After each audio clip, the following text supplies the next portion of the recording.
Evening church service, 38-year-old Steve Robards fell ill. He died later that night of a heart attack.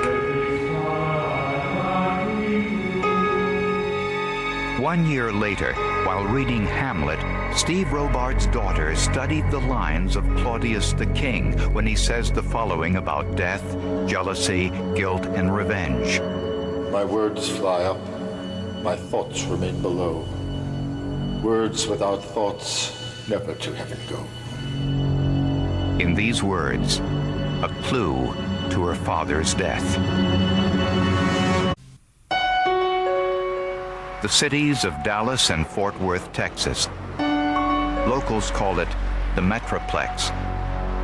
It's the largest consolidated metropolitan area in the state, known for the assassination of President John F. Kennedy in Dealey Plaza in 1963.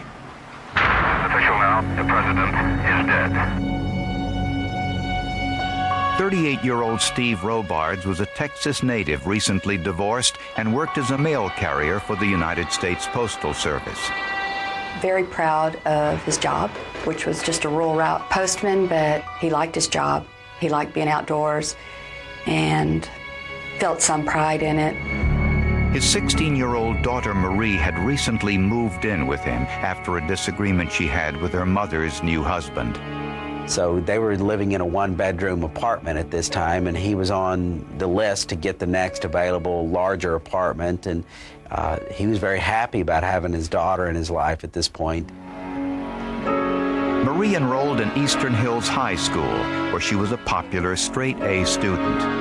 Quiet, studious, elegant, the kind of girl that sort of you looked at twice and always wanted to get to know because she seemed so reserved, so poised, so intelligent. There was never a flaw about her. I mean, her face complexion was perfect. By all accounts, both father and daughter enjoyed living together, but their lives changed forever on the night of February 17, 1993.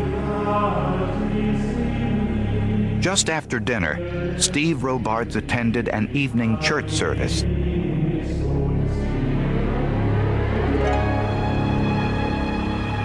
When he returned home, he told his girlfriend and daughter he wasn't feeling well. After a little while, he started getting stomach cramps, severe stomach cramps, and they became more severe as the night progressed. Is that any better? I feel terrible. After a few hours, ultimately, 911 was called, and he went into what appeared to be a coma-like state right there in the living room. He began to foam at the mouth and became nauseous. And by the time the ambulance guys got there, he was dead. An autopsy revealed the death was caused by cardiac arrest. And I didn't want to believe it. How could it be that bad? He was 38. How could it be that serious? He was 38. His heart was mildly enlarged.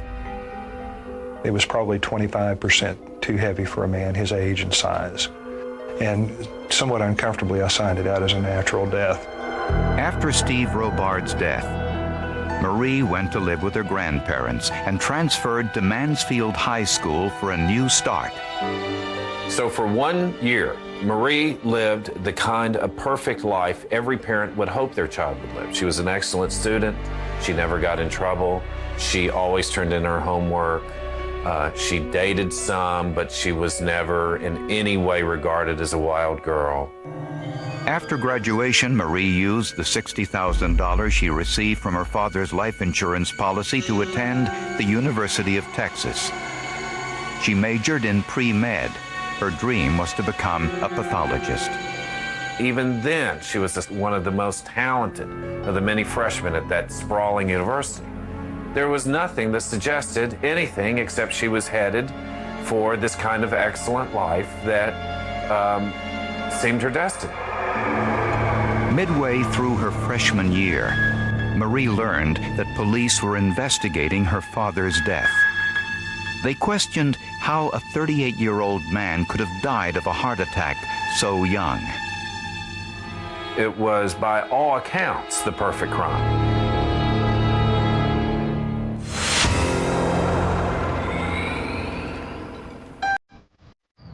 After Steve Robards' unexpected death, his daughter Marie transferred to a new high school and made a new friend, Stacy High. I would have to say we were best friends. You know, we kind of fell in love with each other, you know, just, we had so much in common. Stacy sees in Marie, she sees something in Marie. She sees through her in a way.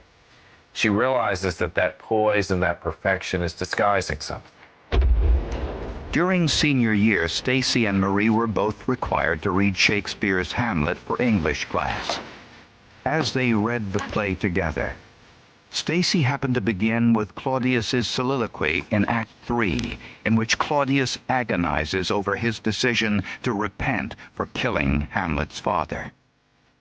My fault is past, but oh, what form of prayer can serve my turn? Forgive me my foul murder. That cannot be, since I am still possessed of those effects for which I did the murder. So Stacy reads the line and goes, "Isn't that cool, Marie, how that's written?" And Marie's standing, frozen, and tears begin to stream down her face. She asked me, "Stacy, do you think people can go through life without a conscience?" And there was Stacy with her questions. You have a secret? Yes. You've done something? Yes. And you know, Stacy's first question, "Oh my God, you're pregnant." Marie went, "No, it's worse." So after a while of guessing, I said, "Did you kill someone?" She nodded her head yes. And that's when Marie broke down and cried. I can't talk about this right now. Marie then admitted the unthinkable, that she murdered her own father. She said she did it with a poison she stole from her chemistry class a year earlier. Okay, everybody quiet. Working on our lab reports today. Be very careful with this stuff. Now, everyone get your notebooks out. Marie said that she took the poison when the teacher's back was turned, placed it in a paper towel, and hid it in her backpack.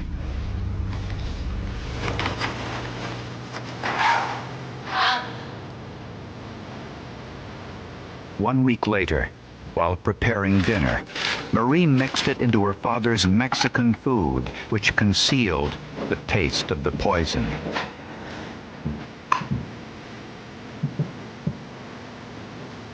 There you go. Thank you, sweetie. Mm-hmm.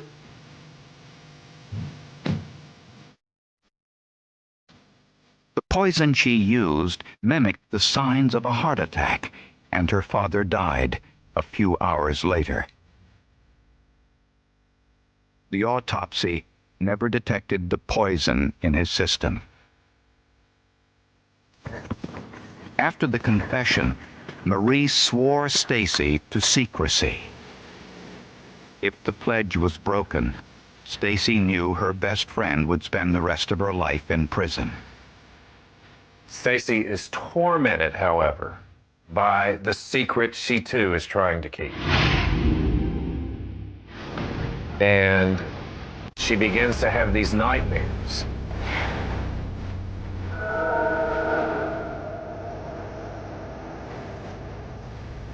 In one of these recurring nightmares, Stacy hears the voice of Marie's father calling from the grave.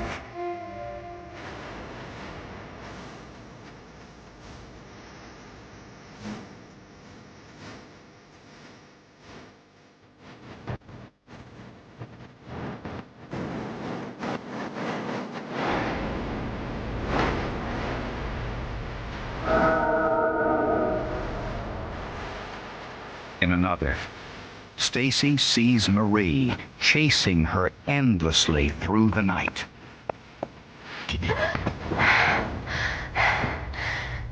She begins to lose her ability to focus. She can't concentrate in school. Her grades go down. She begins to drink too much at high school parties. At one point, she asks her mother if she can check into a psychiatric hospital for adolescents. And no one can figure out what had happened to Stacy. It seemed like the classic meltdown. Stacy knew if she said anything, it would be her word against Marie's, since Steve Robards' death was ruled to be from natural causes. However, the pressure on Stacy High was too great. She told her mother, the school guidance counselor, and eventually the police. So for 8 months, Stacy kept the secret, and it nearly destroyed her. And she finally had to confess. But Marie never would. And like Claudius, she seemed stuck, trapped in her own private hell.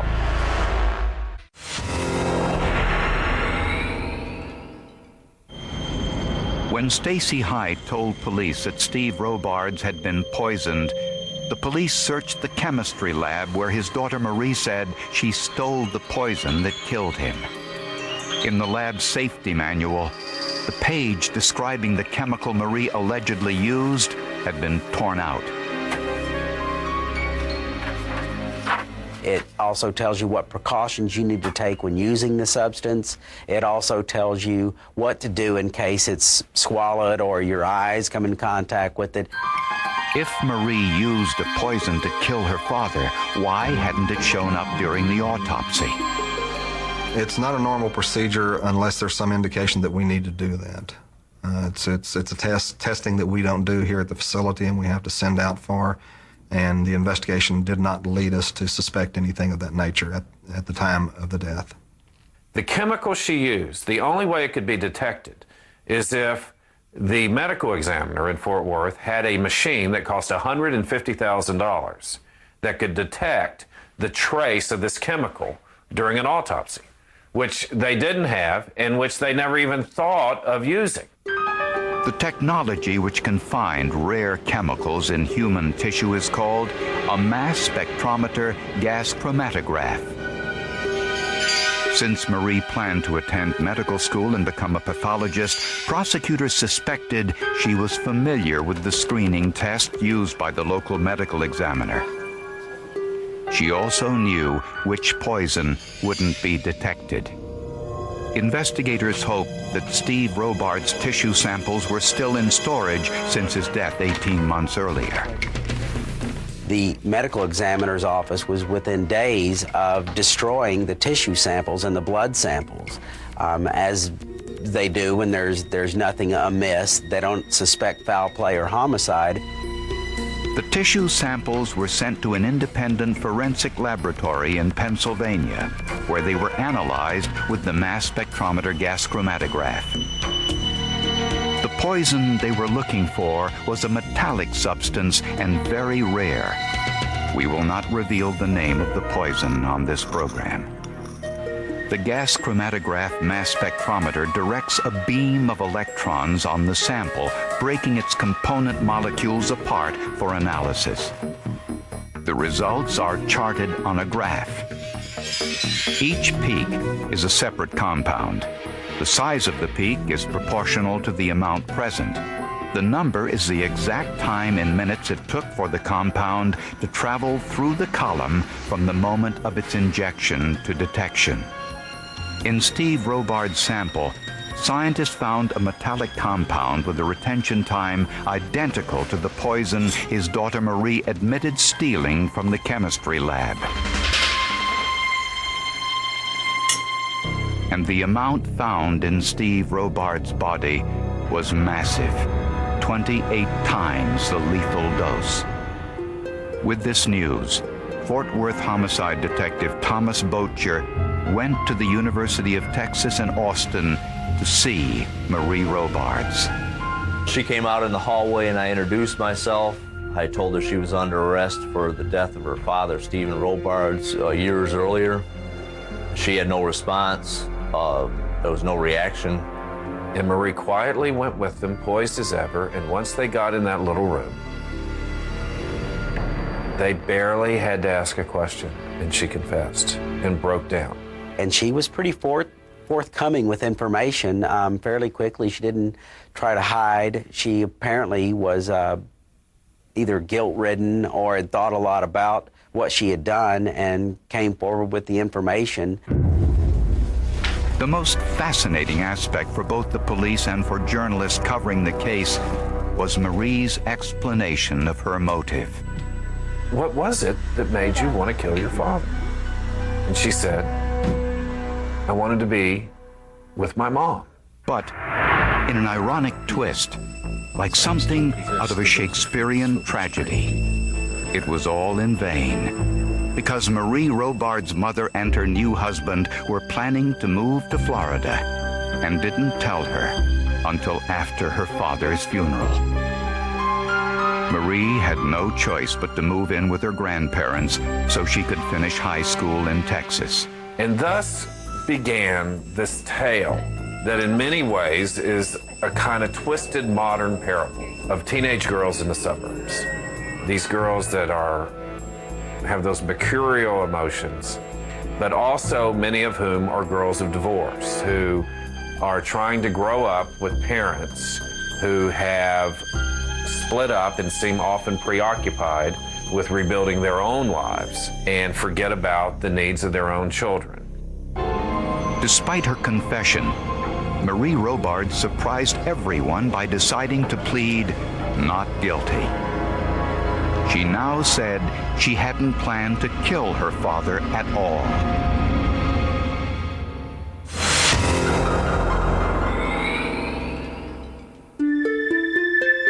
In 1996, Marie Robards went on trial for the murder of her father, Steve. She pleaded not guilty. Her defense was that she had no intention of killing him. Get your notebooks out. Marie admitted that she stole the poison from her high school chemistry lab. And she also admitted that she put the poison in her father's Mexican food. But she said she only planned to make him sick, not to kill him. Of course, that doesn't make that much sense. If he just got sick, she wouldn't get to go back with her mother. Prosecutors said Marie was a straight-A chemistry student, and the amount of poison used was 28 times the lethal dose. Anybody who's going to go to a local medical school to study is probably, if they're a high school student, is probably above average as far as in the science department. And as a matter of fact, I mean, that was part of my investigation. I collected her grades, and she had very high marks in school and in the sciences. Are you feeling any better? I feel lousy. Could you give me some ginger ale? They also pointed out that Marie stood by and watched her father die without saying a word to her father's girlfriend or the ambulance crew that tried to resuscitate him. 18 months later, the gas chromatography found what the first autopsy did not, that Steve Robards had died of a massive dose of poison. The prosecution presented Marie Robard's signed confession as evidence. Did you know that this stuff is dangerous? Yes or no? Yes, sir. How did you know that? Because my chemistry teacher said Said what? that it was dangerous. And Stacy testified that Marie told her that she always knew that enough of that chemical would have killed her father. And that was this defining moment, that her best friend admitted that Marie had the knowledge about what that poison would do. The forensic evidence, the confession, and the testimony of her own best friend all worked against her. The prosecutor in the case called her a relentless predator. Another prosecutor called her society's worst nightmare, a girl who kills her dad. But some people saw her as a kind of Lizzie Borden of Texas. This sweet, charming, successful, industrious young girl who suddenly did something inexplicable. And in this surprising twist, at least for me, I began to sense a sympathy developing for her. Because in many ways, she was the symbol of what modern divorce has done to our society. The medical examiner says Marie was a very clever killer. I'll just tell you, she was good enough to fake me out initially, because I, went for the head fake and couldn't find anything. On May 9th, 1996, it took the jury less than an hour to find Marie Robards guilty of murder. She was sentenced to 27 years in prison. I don't know what we do about it, but they are kids. They don't think exactly like adults. And that doesn't mean they can get by with something like this with a slap on the wrist, but 27 years seems a little excessive to me. What she had done was commit the perfect crime. It was, by all accounts, the perfect crime. Had Dorothy Marie not mentioned it to a friend, she probably would have gotten away with it. I mean, almost certainly would have gotten away with it. Marie has never spoken about what's happened since. What is known is that Marie is the model prisoner at this women's unit in East Texas, where she's going to be staying for several more years. That she has never complained, that she always volunteers for the worst chores, that one day a psychologist went to see her and she was wearing this paper-thin prison garb, and a cold front had come through Texas, and she was shivering. And the psychologist said, "Why don't you ask for something warmer?" She said, "I don't deserve to." She shrugged, she smiled, and she said, "I'll be okay." In 1996, a fire broke out in a rental home in North Carolina. One child died. Another was critically injured. To the family, the fire was a mystery. To investigators, it was murder. Tabor City, North Carolina, a small, rural sweet potato farming community in the western part of the state, and home to the Hinson family. Joshua's first Christmas. Merry Christmas, buddy. Joshua Hinson and his sister Brittany lived with their mother Terry and her boyfriend Rodney Strickland. Rodney worked in construction. Terry was a homemaker and student. On October 19, 1996, Rodney left to spend the night with his son in Fairbluff, about 15 miles away. Terry's mother, Bernice, came over to the house that night for dinner. I was there when she took Brittany and Josh upstairs to bed. And as they were going upstairs to bed, the last words I heard Josh say is, "I love you," because he was just learning to talk. After Bernice left, Terry plugged in a space heater to heat the home since it was the first cold night of fall.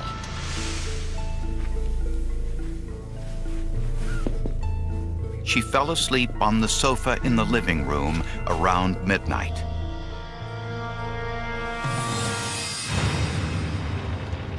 At 4 a.m., Terry was awakened by screams from her children. The house was on fire. The thick smoke and flames made it impossible to reach the children. The only thing Terry could do was call the fire department.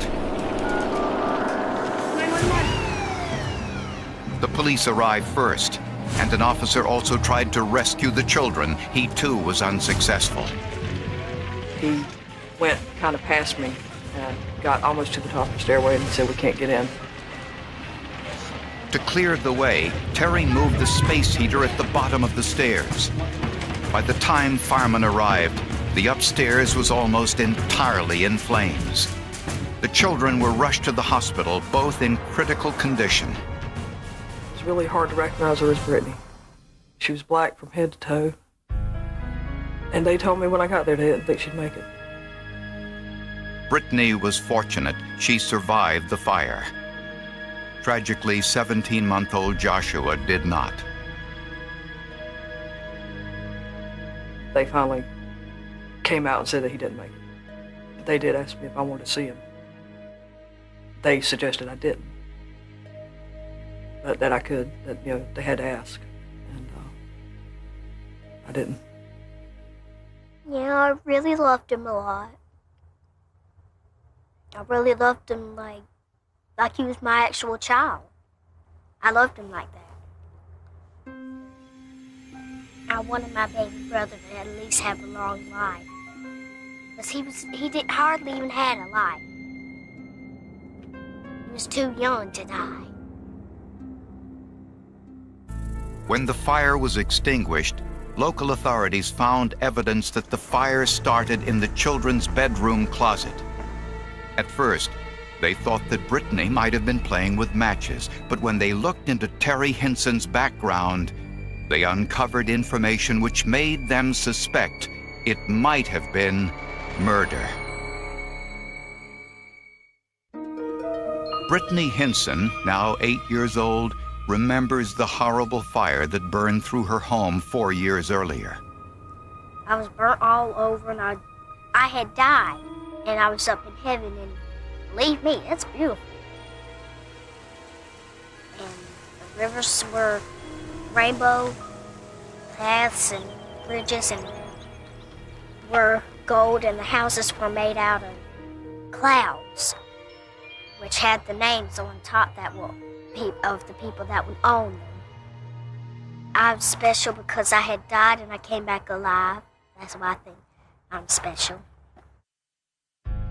Her younger brother Joshua, just 17 months old, died in the fire. I just miss him a lot. I wish he hadn't died. I mean, he was so young. With any kind of house fire, officials try to identify the cause.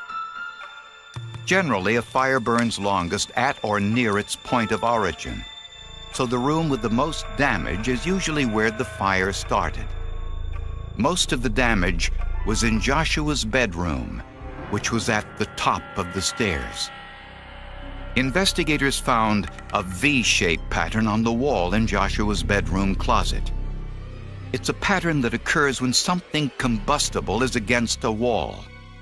This discovery told investigators that the fire started on the closet floor and traveled up to the attic. A melted copper electrical wire was hanging from the attic, which investigators concluded had been burned in the fire and was not the cause of it. Special agents from the North Carolina State Bureau of Investigation and the Federal Bureau of Alcohol, Tobacco, and Firearms assisted in the investigation. They eliminated the nearby electrical outlet as the cause. And when they couldn't determine how the fire started, they concluded that someone had set it intentionally with a match or lighter. I was told by the state agent that anyone who was in that house that night was a suspect. Anyone who had been in the house that evening would have been. Investigators first talked to Brittany to see if she had been playing with matches that night. They were satisfied she had not. Next, they wanted to know where Terry's boyfriend Rodney was at the time of the fire.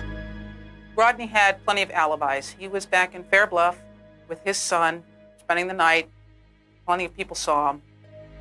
But investigators were most suspicious of Terry, since she was sleeping on the sofa downstairs when the fire broke out, instead of in her bedroom upstairs. And they also discovered that a few years earlier, she had given 3 older children up for adoption. The only reason Terry let those children go was because she did love them enough to want the best for them. And at that time, she could not give them anything, not even a home. She didn't have a job, she didn't have a car, she didn't have no money, she didn't have anything. People made a leap from that event, the adoptions, to somehow that becoming a motive for killing her other child. Witnesses also told police that at the fire scene, Terry behaved suspiciously. Her mama said that she had been depressed, said she had been bringing books over for her to read at night. And her boyfriend said that she would sleep on the couch. They just didn't think Terry was acting the way a mother would act if a child had been killed in a fire. There was just something wrong to them about it. She was blamed for the fire. She was blamed that she's the one who did the fire. No, she didn't do it. She didn't do a single thing. Terry denied having anything to do with setting the fire. I was actually the only one considered. They had to eliminate Brittany because she was a child that could have started a fire at that age. Rodney couldn't be considered because he wasn't there. He was 12, 15 miles away. Police arrested Terry Henson and charged her with murder, attempted murder, and arson. And her nightmare continued when her own lawyer hired an independent investigator who agreed with the prosecution that the fire had been intentionally set. I mean, it took me a long time to realize my attorney wasn't going to help me. I still held a lot of faith that he was going to do something, and I finally realized, okay, he's not. If convicted, Terry could face the death penalty. For 61 days, Terry Henson sat in a North Carolina jail cell, waiting to be tried for murder and arson. Eventually, Terry was released on a $200,000 bond, but remained under house arrest. And with no one else to turn to, Terry conducted her own research into the fire that killed her son Joshua. First, with her computer, she made a search on the internet. She typed in the word fire. I spent several days, probably weeks, looking on the internet for something that would help my case.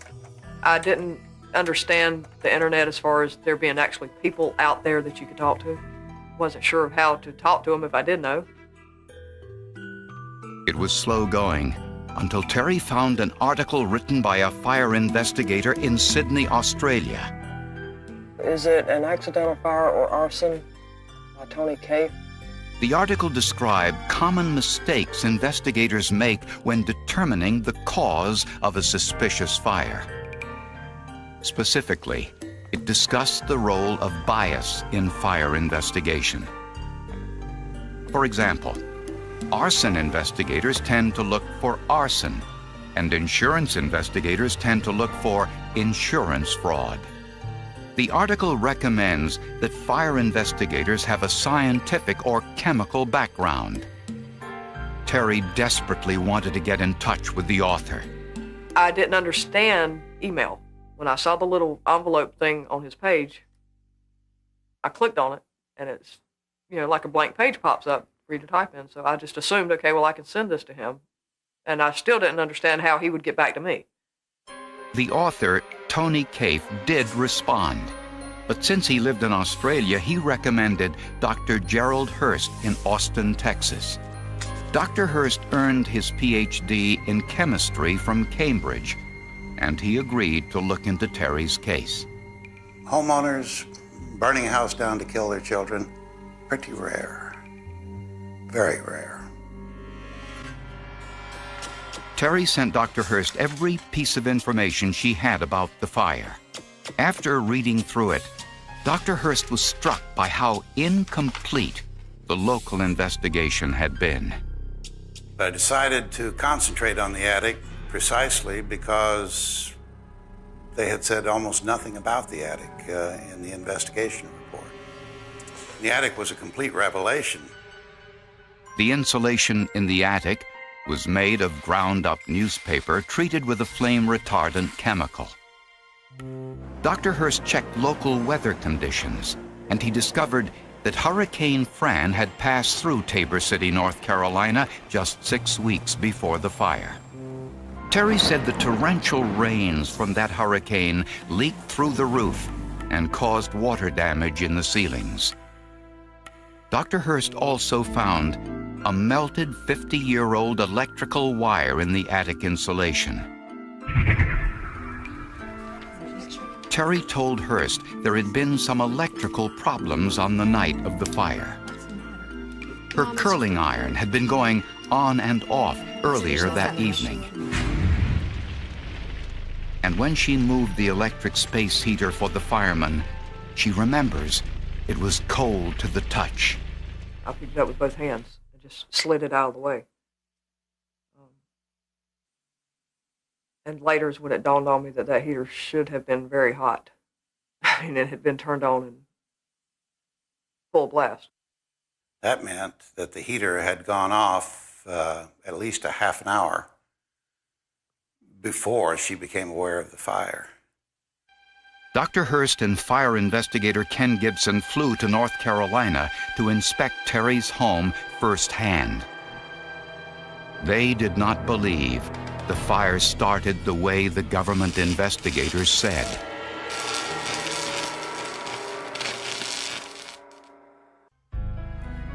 Well, it's really very simple. Innocent people are being put into prison or forced into plea bargains for fires they did not start. After Terry Henson was charged with arson and murder in the death of her 17-month-old son Joshua, her only hope was a scientist she found through the internet. Jerry Hurst is one of these guys who kind of comes out of left field and can actually save the day in this case. The findings of the State Bureau of Investigation and the Bureau of Alcohol, Tobacco, and Firearms rested on the theory that the fire started on the floor of the bedroom closet. And when the cause couldn't be found, they concluded the fire had been deliberately set. ATF, they call themselves arson investigators. The state call themselves arson investigators. That's what they're looking for, is arson. That's what they train for. That's what they go to school for, is to catch arsonists. What you want is a fire investigator to determine what caused the fire. Dr. Hurst found evidence that the roof leaked in Terry's rented home, and tests revealed it washed away the flame-retardant chemicals on the paper insulation. He also found evidence of electrical malfunctioning. On the day of the fire, mysteriously, Terry's curling iron was going on and off. And during the fire, when Terry moved the space heater, it was cold to the touch. This indicated the heater had not been on for at least a half hour before the fire. The heater was plugged into a line originally designed for 15 amps. In the fuse box was a 30-amp fuse which had blown out. That means that you're carrying more power through that wire than it was designed to carry. And when you overload it, it heats, it gets hot. Cold snap, a 1,500-watt appliance on a line that had probably never seen that high a wattage before. And the question became, did that electrical line over the top of the closet feed the heater? Because if it did, you had a correlation. You had a potential cause and effect situation. And that is exactly what he found. The cable in the attic fed the outlet used by the 1,500-watt space heater and the curling iron. And that's what really frosted the cake for us. We had an origin, a cause that could not be disproven scientifically, and we had a connection between the differences in what was done that night and what had been done before. And that gives you a very strong presumptive case for an accidental fire. Dr. Hurst believes several factors created the chain of events that culminated with the fatal fire. Water from the leaking roof washed the flame-retardant chemicals off of the paper insulation in the attic and further eroded the 50-year-old electrical cable. Over time, as the rainwater hit the exposed portion of the electrical cable, it arced, burning the wooden attic beam and leaving behind char marks or carbon tracks. Wood does not conduct electricity, but carbon does. Dr. Hurst believes that when Terry plugged in the 1,500-watt space heater that night, it heated the electrical wires in the attic, which arced. Those sparks touched a carbon track, which ignited the paper insulation just above Joshua's bedroom closet. A wooden ceiling with an already well-built fire that suddenly breaks through produces a holocaust in no time at all. the fiery debris from the attic fell through the hole in the ceiling onto the floor of the closet and did not start on the floor and burn upwards as local investigators suspected. Ken Gibson believes that the fire officials rushed to judgment. So anything that doesn't fall into the theory that this was part of how the arsonist started the fire, to them it's not evidence, it's just something that's there. Dr. Hurst sent the local prosecutor his critique of the government's investigation, which said their conclusions were based on junk science. Not only is there a badly melted and arced fire, it had arc marks on it, which could have been caused by the fire, but which could also have initiated the fire. No way to tell. And that wire passed across dead center in the hole in the ceiling. Quite a coincidence. To his credit, the district attorney studied Dr. Hurst's report, conducted his own investigation, and dropped the charges against Terry Hinson. But by the time it was all over, she had lost her home, her child, and nearly her freedom because of an inaccurate conclusion drawn from faulty science. Fire investigation in general is the swamp of forensic science. In fact, many forensic scientists refuse to recognize arson investigation as a subfield of forensic science. I think Terry's story in many respects is heroic. She was not a very well-educated woman, although she's extremely intelligent. And she had just enough computer studies at her community college to know that if she was going to be under house arrest, she needed some way where she could put herself out into the world, even if it was only through her computer and email.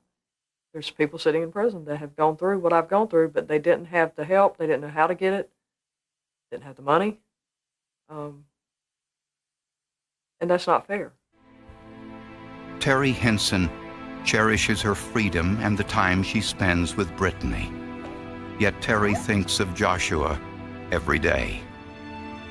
What he would have looked like. What kind of person he'd be.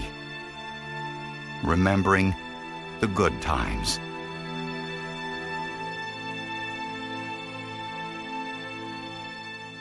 I look around and I see him everywhere.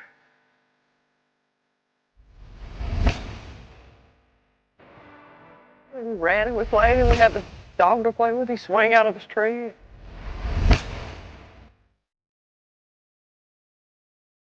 It's not fair.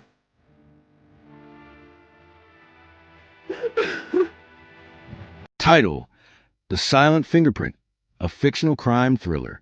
It began with a fingerprint that should never have existed. Not because it belonged to a notorious killer. Not because it matched anyone in a criminal database. It shouldn't have existed because the surface where investigators found it had been buried beneath 6 feet of compacted earth, sealed inside a rusted steel evidence box that had remained untouched for nearly 4 decades. Dust covered every inch of the container. The lock had corroded shut. The chain of custody seal, yellow with age, remained unbroken. Yet inside, resting on the polished lid of a small wooden jewelry box, waited a single perfect fingerprint, fresh, sharp, untouched by time, as if someone had placed it there only hours before the excavation began. No one could explain it. The workers uncovering the forgotten municipal storage vault believed it was a practical joke. The county archivist insisted nobody had entered the underground chamber since the early 1990s. The sheriff's office photographed everything before touching a single object. Every procedure followed protocol. Every witness signed statements. Every minute was recorded. Nothing suggested contamination. Nothing suggested fraud. Yet the print remained impossible and undeniable. Staring back on the wood beneath the harsh white lights of the forensic laboratory, Detective Ethan Cross received a call just after sunrise. He had planned to spend the morning clearing paperwork left behind by his retirement-bound partner.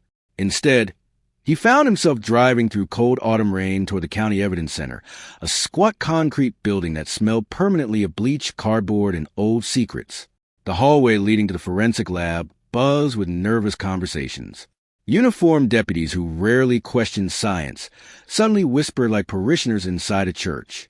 Experienced crime scene technicians avoided each other's eyes. Even the veteran fingerprint analyst, a woman known for dismissing sensational theories before breakfast, stood silently beside the evidence table with folded arms. She didn't greet Ethan. She simply pointed. There. The wooden jewelry box appeared ordinary enough. Walnut, hand-carved, about the size of a paperback novel.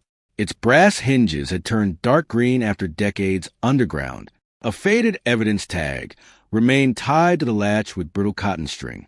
Case number 90 to 1847. Status unresolved. Victim unknown female. Recovered October 17th. No name. Only those 3 words. Unknown female. Ethan slipped on fresh gloves before leaning closer. The fingerprint shimmered beneath forensic powder. Perfect ridge detail. No smudging. No partial impression. It looked as though someone had carefully pressed one finger onto the polished wood and quietly walked away. When did you lift it? Ethan asked. We didn't. The analyst's answer came immediately. We photographed it first. It appeared after we opened the container. He looked up. Appeared? She nodded. It wasn't there during excavation. You checked. Twice. Another technician slid several photographs across the table. The first showed the sealed evidence chest emerging from packed soil. The second showed the chest after the lock had been cut. The third showed the jewelry box inside. Clean. No print. The fourth, taken less than 90 seconds later, revealed the fingerprint. Nothing else had changed. The room fell silent. Ethan studied each photograph again. 90 seconds. No cuts. No missing frames. No opportunity for anyone to touch the box. He looked back at the analyst. Run it. We already did. No match. She swallowed. There's a match. Everyone in the room stopped moving. Ethan frowned. Who? The analyst slowly turned her monitor. The identification record displayed a single name. Daniel Mercer. Date of birth, March 12, 1968. Status, deceased. Year of death, 1987. 3 years. Before the evidence box had ever been sealed. Ethan stared at the screen. That's impossible. I know. Cause of death. House fire. Identification confirmed by dental records. So whoever left this print. She interrupted quietly. Died before this case entered storage. Rain hammered the laboratory windows. Nobody spoke. The impossible had already happened. The only question remaining was whether it had happened once, or whether it had been happening for years without anyone noticing. Ethan requested every surviving file connected to case 90 to 1847. The archives delivered 6 weathered boxes by afternoon. Most documents had faded beyond easy reading. Carbon copies crumbled at the edges. Cassette recordings required obsolete equipment. Photographs carried the yellow tint of forgotten decades. The victim had never been identified. She had been discovered beside an abandoned mining road after an early snowfall. No purse. No driver's license. No fingerprints in any database. No missing person report that matched her description. The investigation lasted 11 months before funding disappeared. Eventually, another violent crime captured public attention, and the unidentified woman became another file gathering dust beneath fluorescent lights. Until now, Ethan examined every photograph. One image refused to leave his thoughts. The victim's left hand. Her ring finger carried a pale band where jewelry had once rested. Someone had removed the ring. Carefully, deliberately, nothing else appeared stolen. He flipped through another folder. Inventory list. Clothing. Shoes. Hair clip. Broken wristwatch. Small brass key.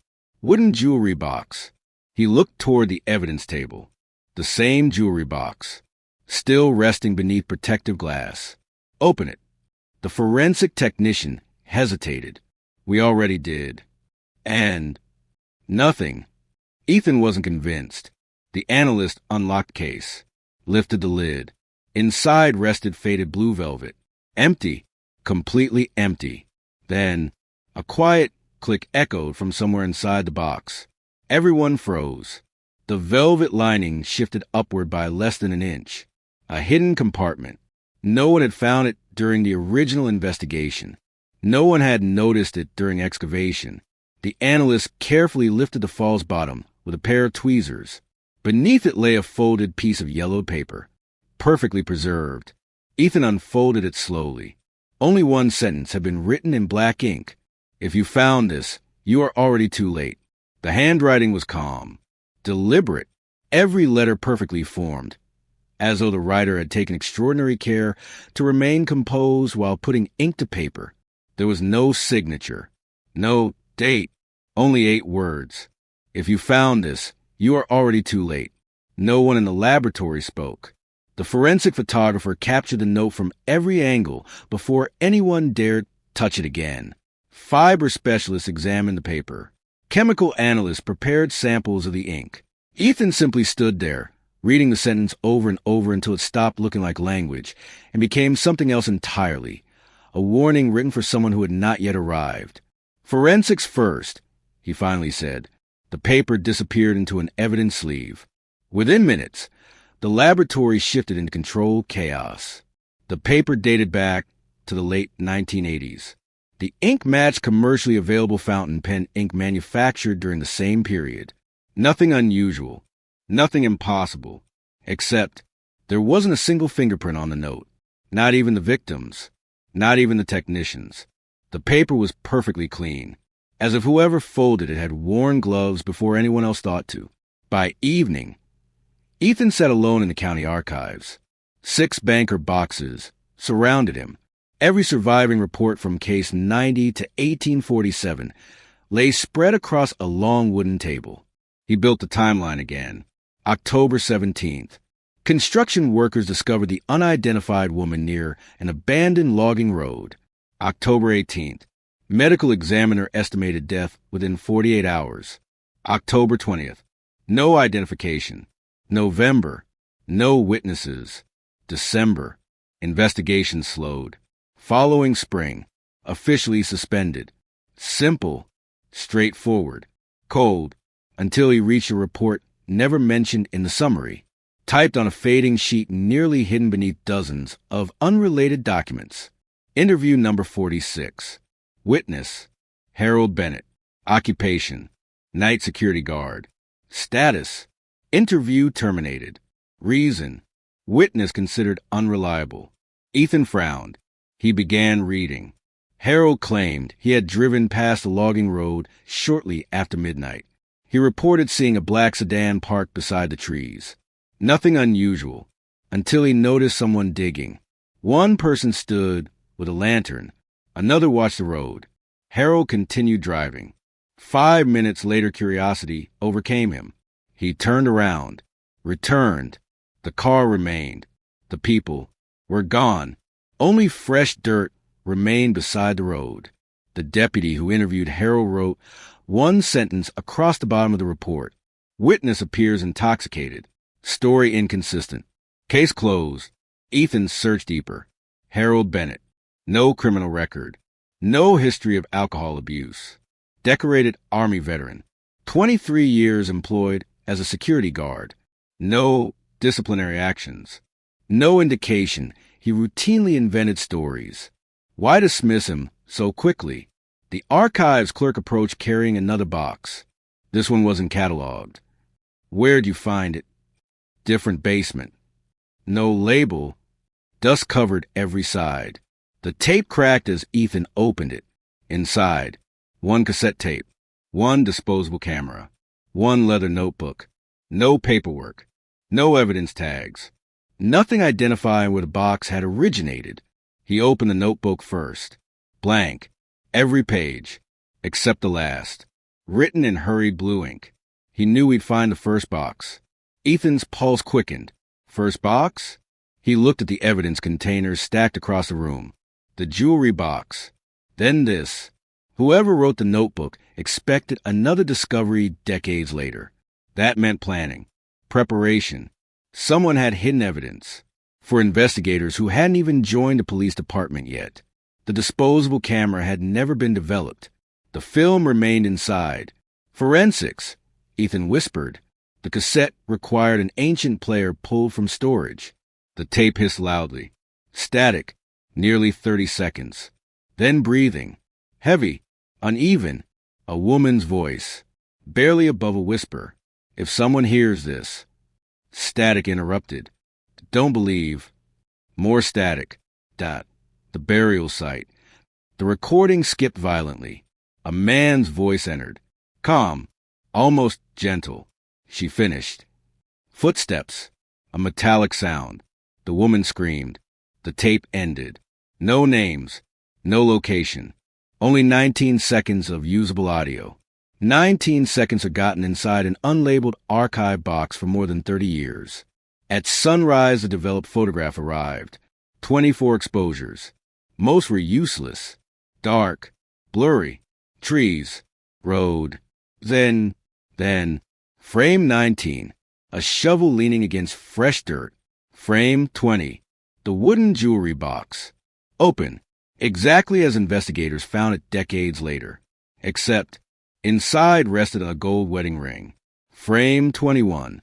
Empty. The ring had vanished. Nobody had touched the camera between exposures. No time had passed. The timestamps proved less than 10 seconds separated the images. Yet the ring disappeared. Ethan enlarged both photographs. There, near the edge of frame 20, a man's sleeve, dark wool, only part of an arm, nothing else. Frame 21, the sleeve remained, but the arm no longer cast a shadow. Enhance it. The imaging technician worked silently, pixel by pixel. Contrast increased, grain reduced, the sleeve sharpened.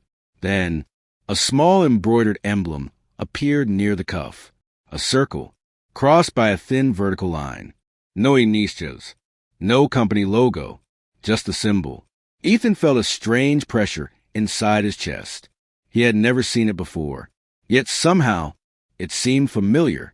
An hour later, the FBI database returned nothing. Military records. Nothing. Corporate trademarks. Nothing.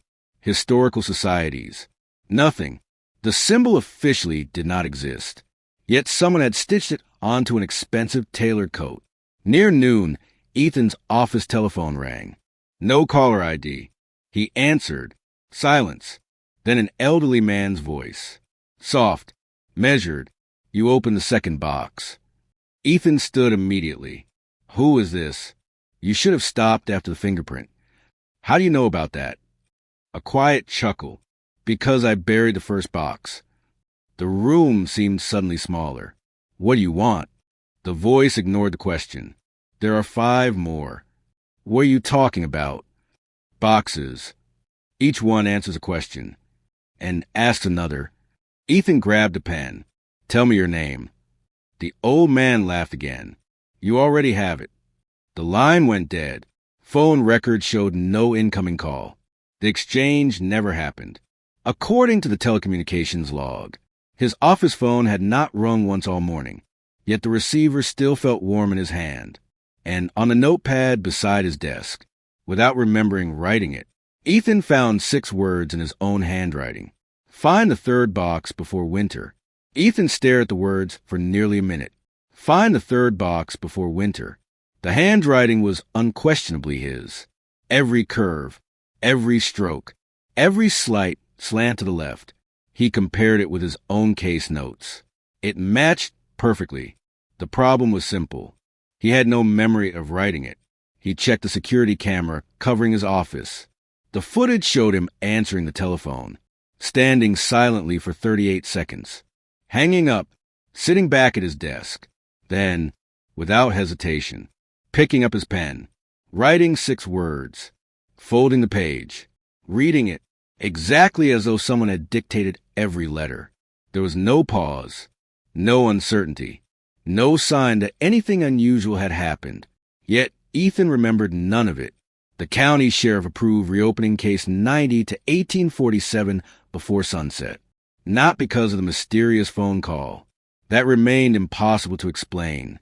The fingerprint alone was enough.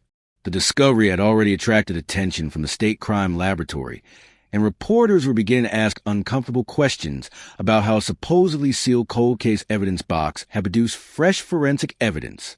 The sheriff had only one instruction: keep the media away. Ethan nodded. That would not be easy. Cold cases had a way of waking entire communities, especially those that everyone believed had been buried forever. By the following morning, Ethan and forensic investigator Rachel Monroe stood beside the abandoned logging road where the unidentified woman had been discovered 34 years earlier. The forest had reclaimed almost everything. Tall pines crowded both sides of the narrow gravel road. Moss covered broken fence posts.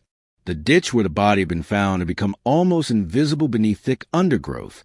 Only old survey markers confirmed they were standing at the correct location. Rachel unfolded the original crime scene map.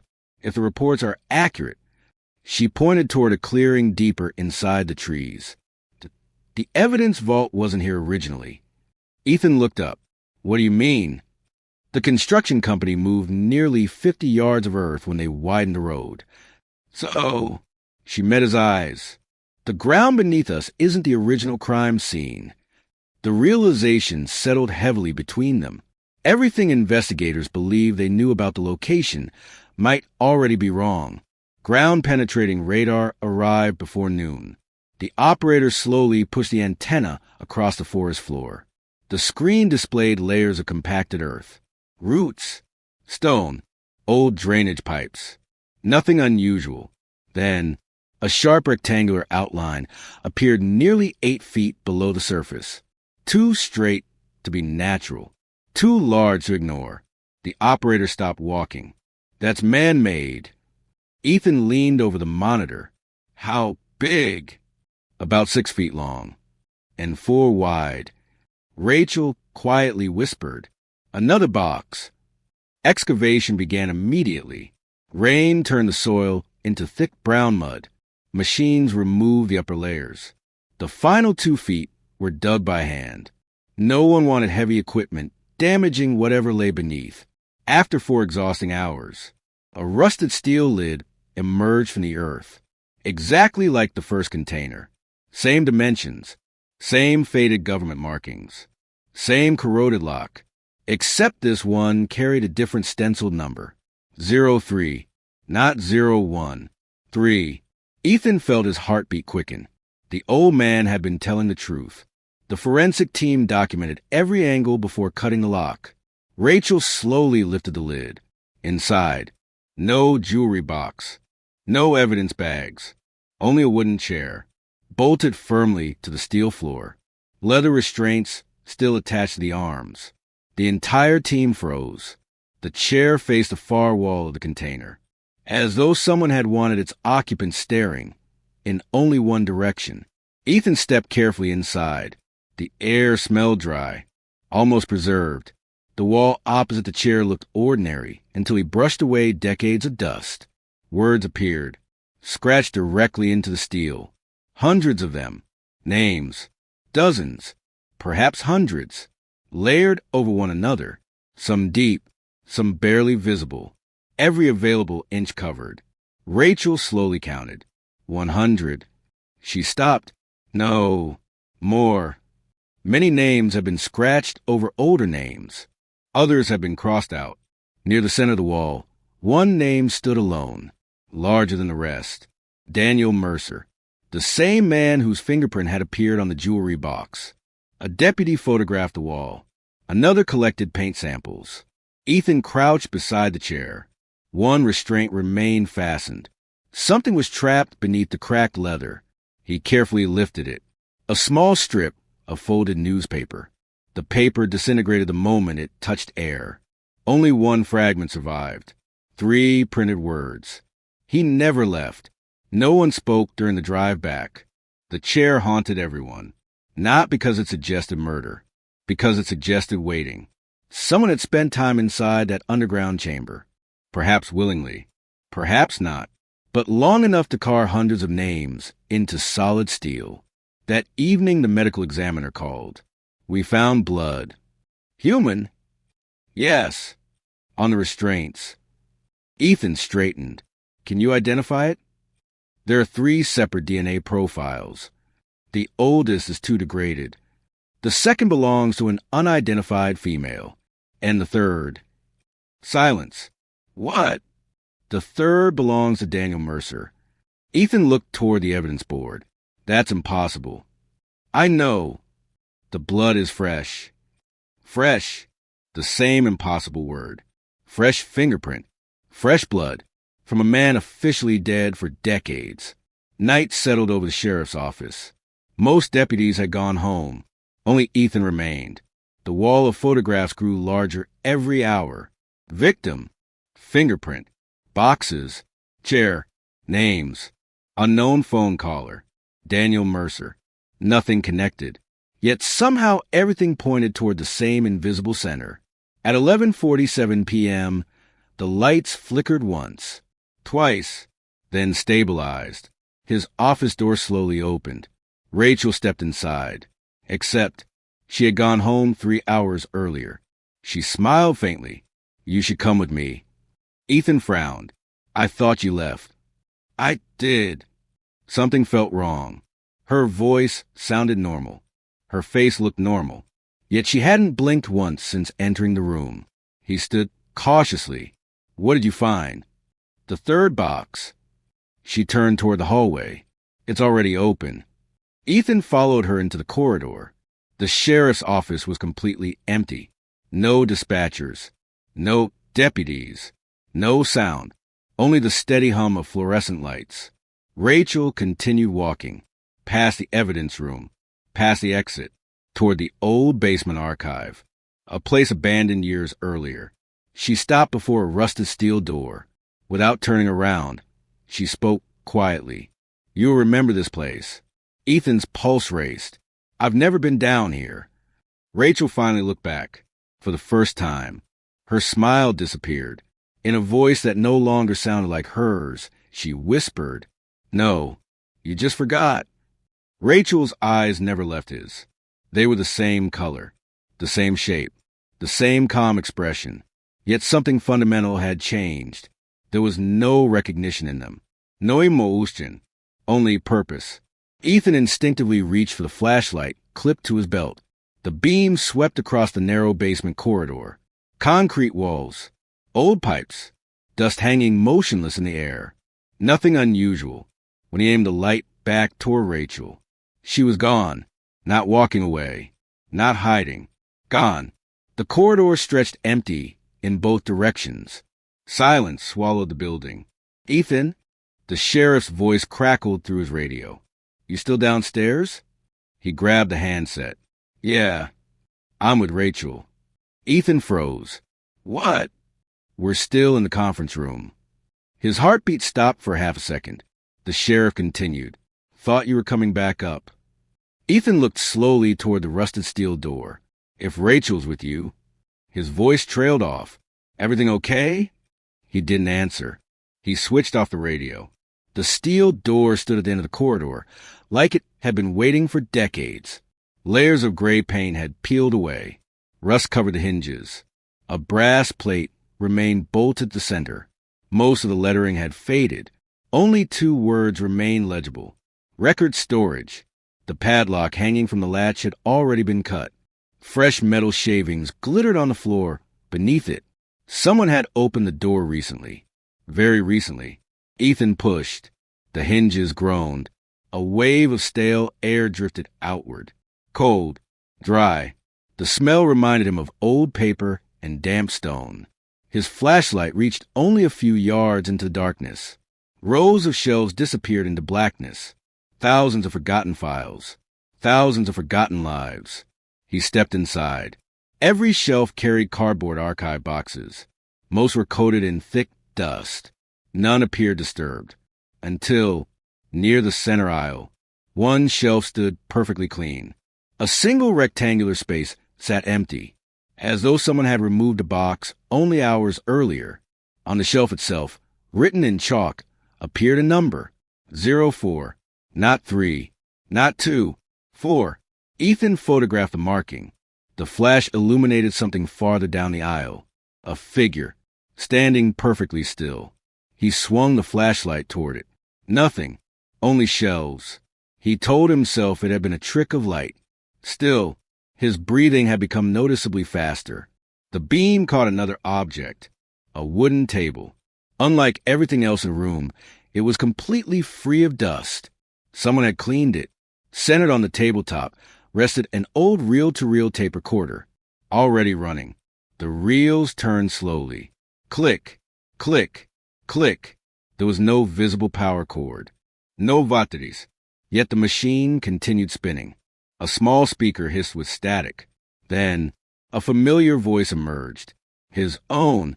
If you're hearing this. Ethan stepped backward. Don't stop the recording. His pulse hammered. The recording continued. I know you won't believe me. I didn't either. Static swallowed several words. They aren't boxes. They're... The tape distorted violently. That memories... The machine clicked. Silence. The reel stopped. Ethan stared. Someone had recorded his voice. Or someone who sounded exactly like him. He searched the table. Nothing. No tape case. No labels. Only a folded map tucked beneath one leg. He unfolded it. Not a county map. Not a road map. A hand-drawn sketch. 6 circles connected by thin black lines. Each circle carried a number. 1, 2, 3, 4, 5, 6. The first 3 had been crossed out in red ink. Circle 4 contained only one handwritten sentence. Don't open it alone. Footsteps echoed somewhere behind him. Slow, measured, crunching softly across concrete. Ethan? This time, it really was Rachel. She hurried into the archive room, holding her flashlight. There you are. He didn't lower his guard. You were just here. She frowned. What? You brought me downstairs. I've been upstairs with the sheriff. She noticed the tape recorder. What is that? I don't know. You didn't turn it on? No. Rachel examined the shelves. Her flashlight stopped on the chalk marking. 4. She whispered the number almost to herself. Then her expression changed. Ethan. What? She pointed farther into the darkness. There isn't just one empty shelf. He followed the beam. His stomach tightened. Dozens. Every aisle contained one empty space, each marked with a different number. 7, 11, 14, 23, 31. Not 6 boxes. Dozens. Perhaps hundreds. Whatever system they had uncovered was far larger than anyone imagined. A metallic sound echoed through the archive. Not close. Deep beneath them. Like a heavy door slowly opening somewhere underground. Rachel looked toward the floor. You hear that? Another sound followed. A low mechanical hum. Old. Powerful. As if machinery buried for generations had suddenly awakened. Dust drifted from the ceiling. The floor vibrated beneath their boots. The lights flickered. For less than a second, the archive room disappeared. Ethan saw something else. A vast underground chamber. Steel containers stretching in endless rows. Hundreds. No, thousands. Every one numbered. Every one identical. Then the light stabilized. The vision vanished. The ordinary archive returned. Rachel stared at him. You saw it too. It wasn't a question. Before Ethan could answer, the tape recorder began running again by itself. Neither of them touched it. The reels accelerated. Static filled the room. Then an unfamiliar male voice spoke calmly. Container 4 has been compromised. A pause. Initiate retrieval. Another voice answered immediately. Which keeper? Silence. Then the first voice replied with chilling precision. The one who still believes he's the investigator. The recorder clicked off. Every light in the archive went dark. Somewhere in the blackness, a flashlight switched on. It wasn't Ethan's. It wasn't Rachel's. A narrow white beam slowly swept across the shelves. Searching. Getting closer. Neither of them moved. Then a man's voice emerged from the darkness. Quiet. Calm. Certain. I finally found you. The flashlight beam stopped. Not on Ethan. Not on Rachel. On the empty space marked 04, the light remained perfectly still for several seconds. Then it switched off. Darkness swallowed the archive. No footsteps. No breathing. Nothing. Rachel tightened her grip on Ethan's sleeve. Did he leave? Ethan didn't answer. He was listening. The silence felt wrong. Not empty. Occupied. As though someone stood only inches away, waiting for either of them to make the first sound. A match struck. Orange light briefly illuminated the end of the aisle.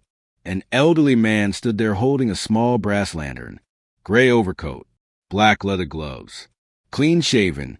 His face looked ordinary. Almost forgettable. The kind of face people stopped noticing moments after looking away. He smiled politely. I apologize. I frightened you. Ethan kept his flashlight trained on him. Who are you? The man ignored the question.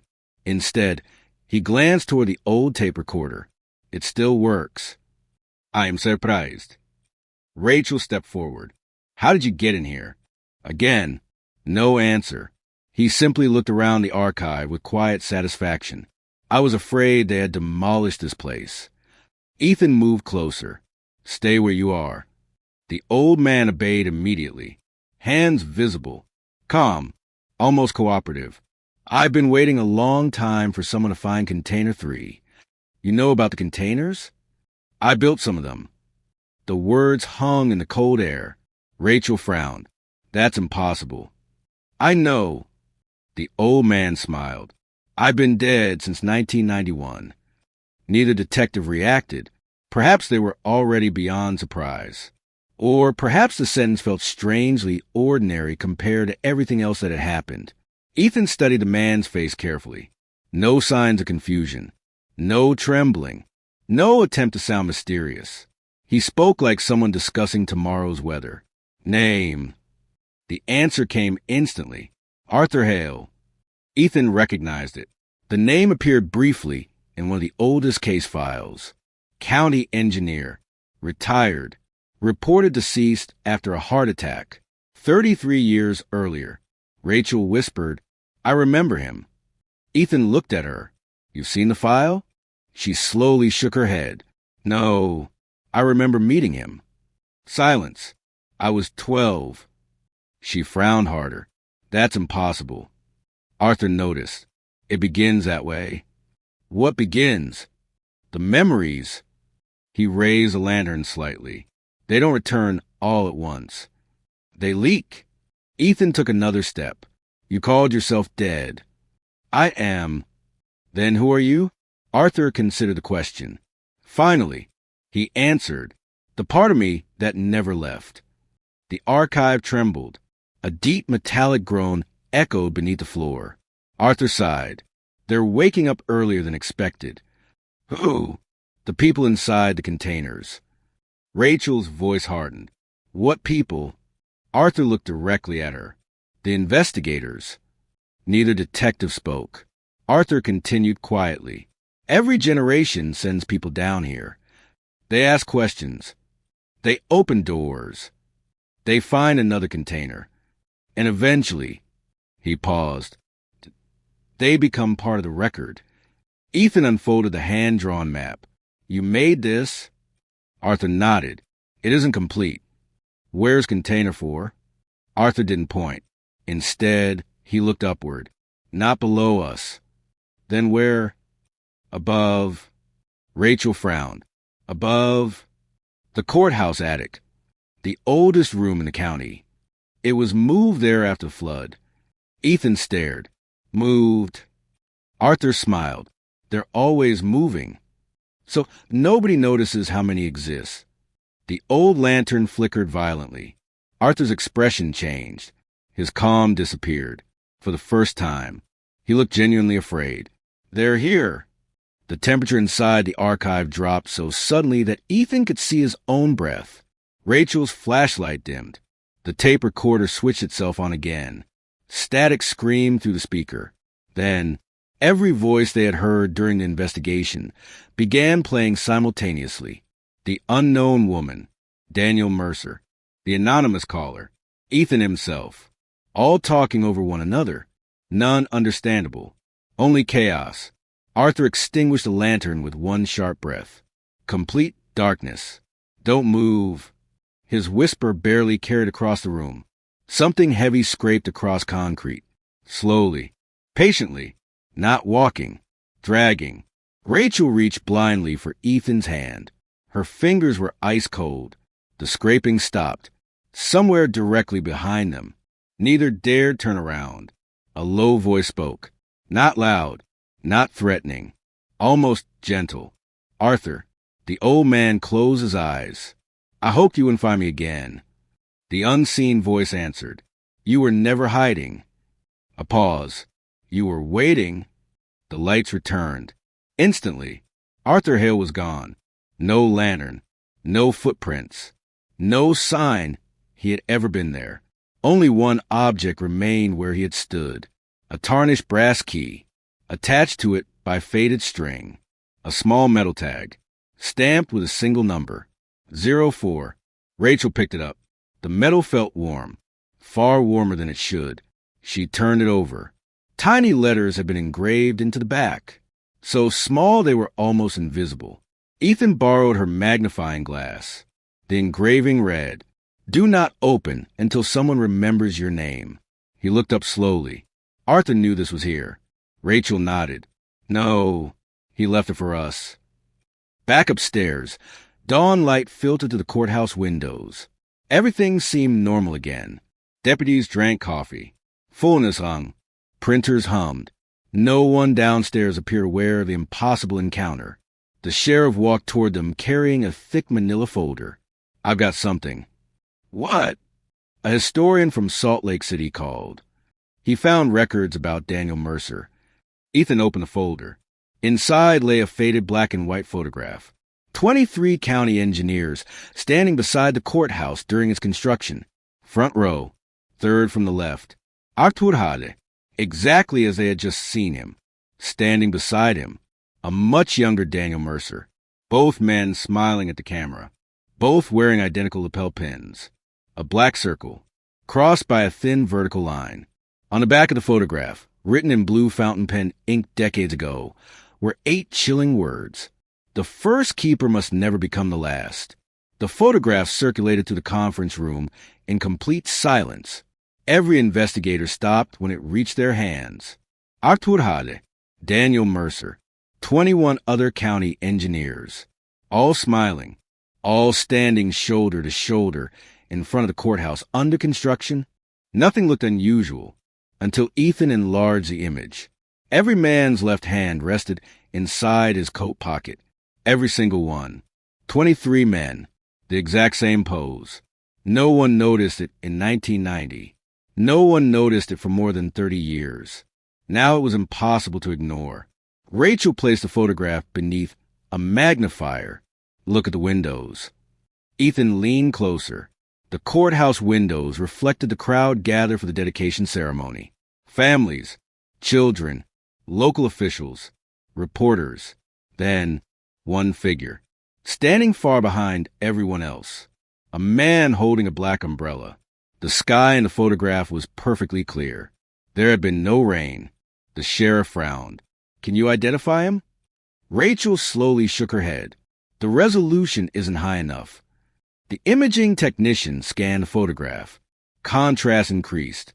Grain disappeared. The umbrella sharpened. The man's face did not. Every enhancement produced the same result. The umbrella became clearer. His suit became clearer. His shoes became clearer. But his face remained blurred, not because of motion, as if the camera itself refused to record it. Before anyone spoke again, the county historian called. His voice trembled. I found something else. What? The engineers. What about them? They didn't all die. Ethan looked at the photograph. I know. No. The historian swallowed. I mean officially. None of them have death certificates. Silence. They simply. The old man hesitated. It stopped existing. The room became very still. What does that mean? It means county records list them as employees. Tax records disappear after 1982. Property records vanish. Marriage licenses vanish. Military service disappears. It's as though every document proving they lived. Another pause. That was removed. Ethan hung up. No one moved. Rachel quietly whispered, "The buried records." He nodded. The title wasn't about evidence. It was about people. They returned to the basement archive before noon. The brass key marked 04 rested inside an evidence bag. The sheriff insisted on accompanying them. 3 deputies followed. No one wanted another unexplained encounter. The rusted storage door remained exactly where they had left it. Nothing disturbed. Nothing unusual. Except the chalk marking had changed. Yesterday it read 04. Today it read 05. One deputy frowned. "Didn't you photograph this?" Rachel already had the image open on her tablet. She placed the photograph beside the shelf. There was no mistake. Someone, or something, had changed the number overnight, without leaving fingerprints, without opening the archive, without triggering the alarm. The sheriff ordered every shelf inspected. Hours passed. Nothing. No hidden compartments. No additional recordings. No secret doors. Then one deputy called from the far corner. "There's a wall back here." Everyone turned. The shelving unit should have ended against solid concrete. Instead, a narrow passage had appeared behind it. The opening measured barely 3 feet wide. Fresh footprints covered the dusty floor. Only one set, leading inward, none leading back. Ethan crouched. The impressions were unusually sharp. Dress shoes, size 11. He followed them with his flashlight. The passage descended gradually beneath the courthouse. Concrete gave way to old stone. The air became noticeably colder. The walls narrowed until only one person could walk at a time. At the end, a steel elevator door waited. No buttons, no cables, no electricity, only an old keyhole. Rachel looked at the evidence bag. "Container for..." Ethan nodded. He inserted the brass key. The lock clicked immediately. The elevator doors opened. There was no elevator, only another room, perfectly square, 30 feet across, completely empty, except for one wooden desk standing exactly in the center. A green banker lamp illuminated the surface.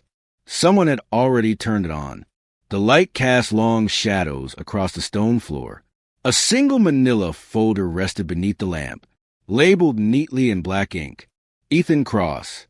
The sheriff stepped forward first. Ethan stopped him.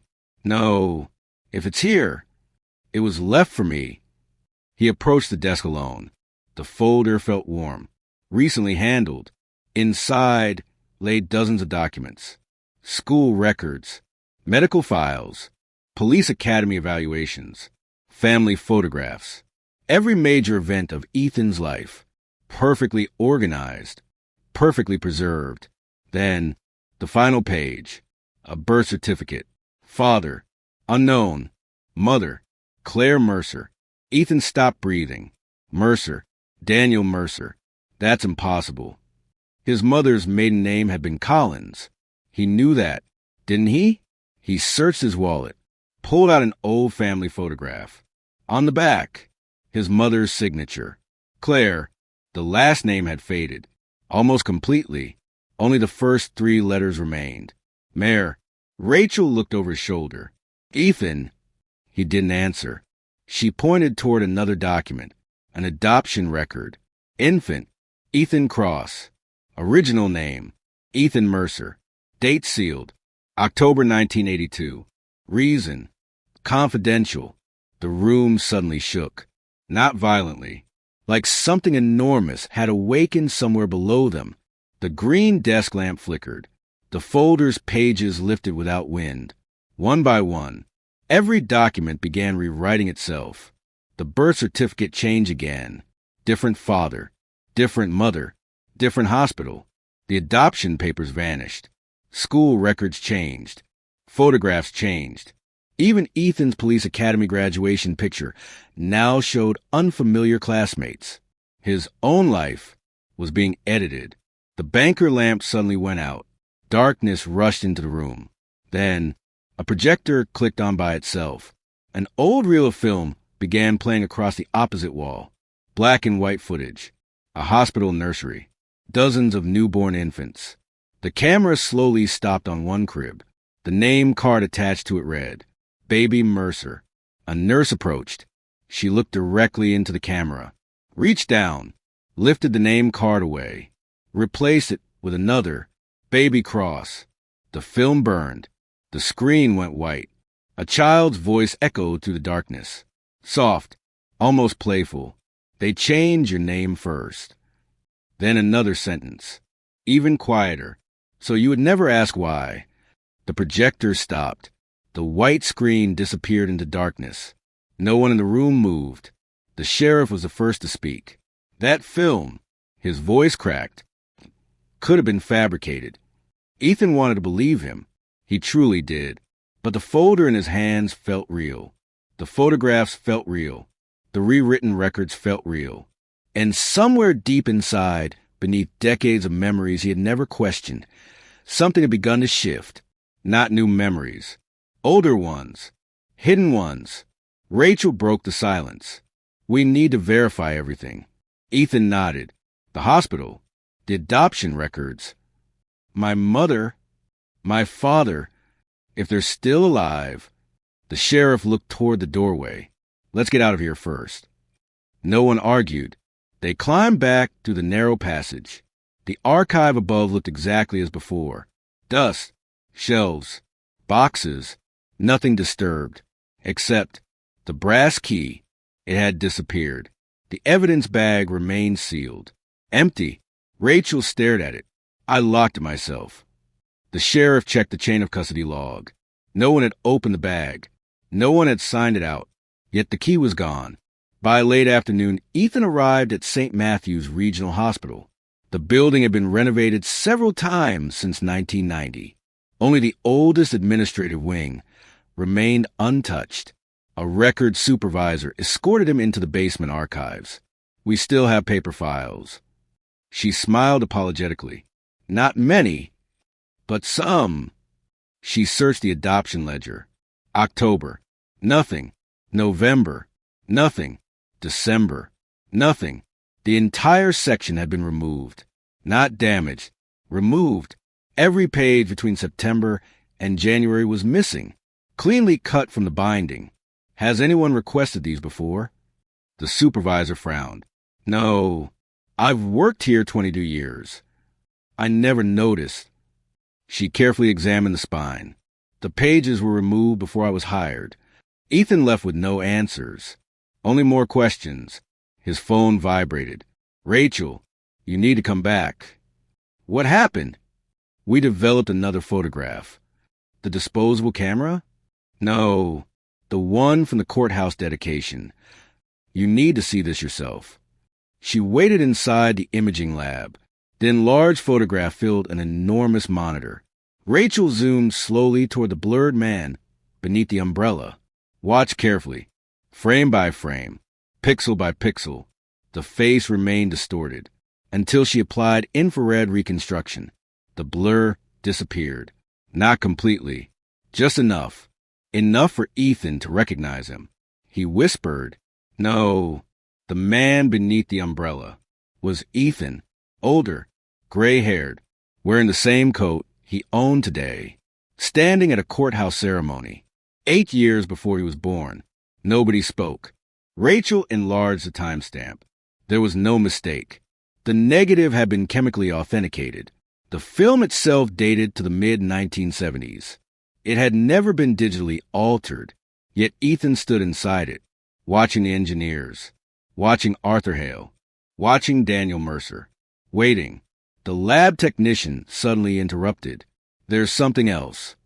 He enhanced another section.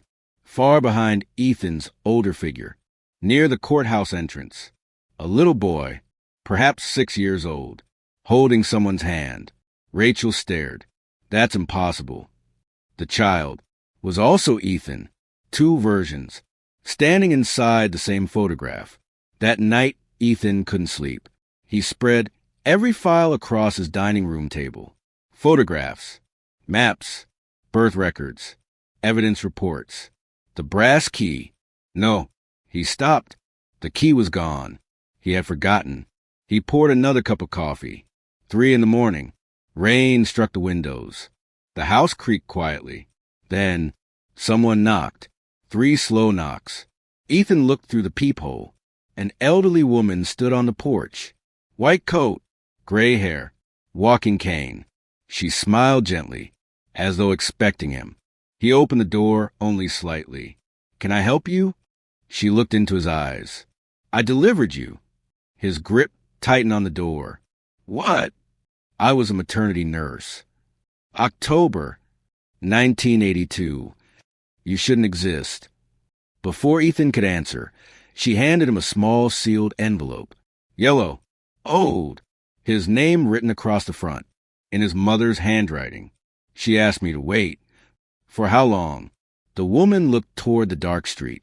Until you remembered enough to ask. She turned to leave. Ethan stepped outside. Wait. Who are you? She smiled sadly. My name won't help you. You've forgotten it before. And you will again. She walked slowly toward the sidewalk. A passing truck blocked Ethan's view for less than 2 seconds.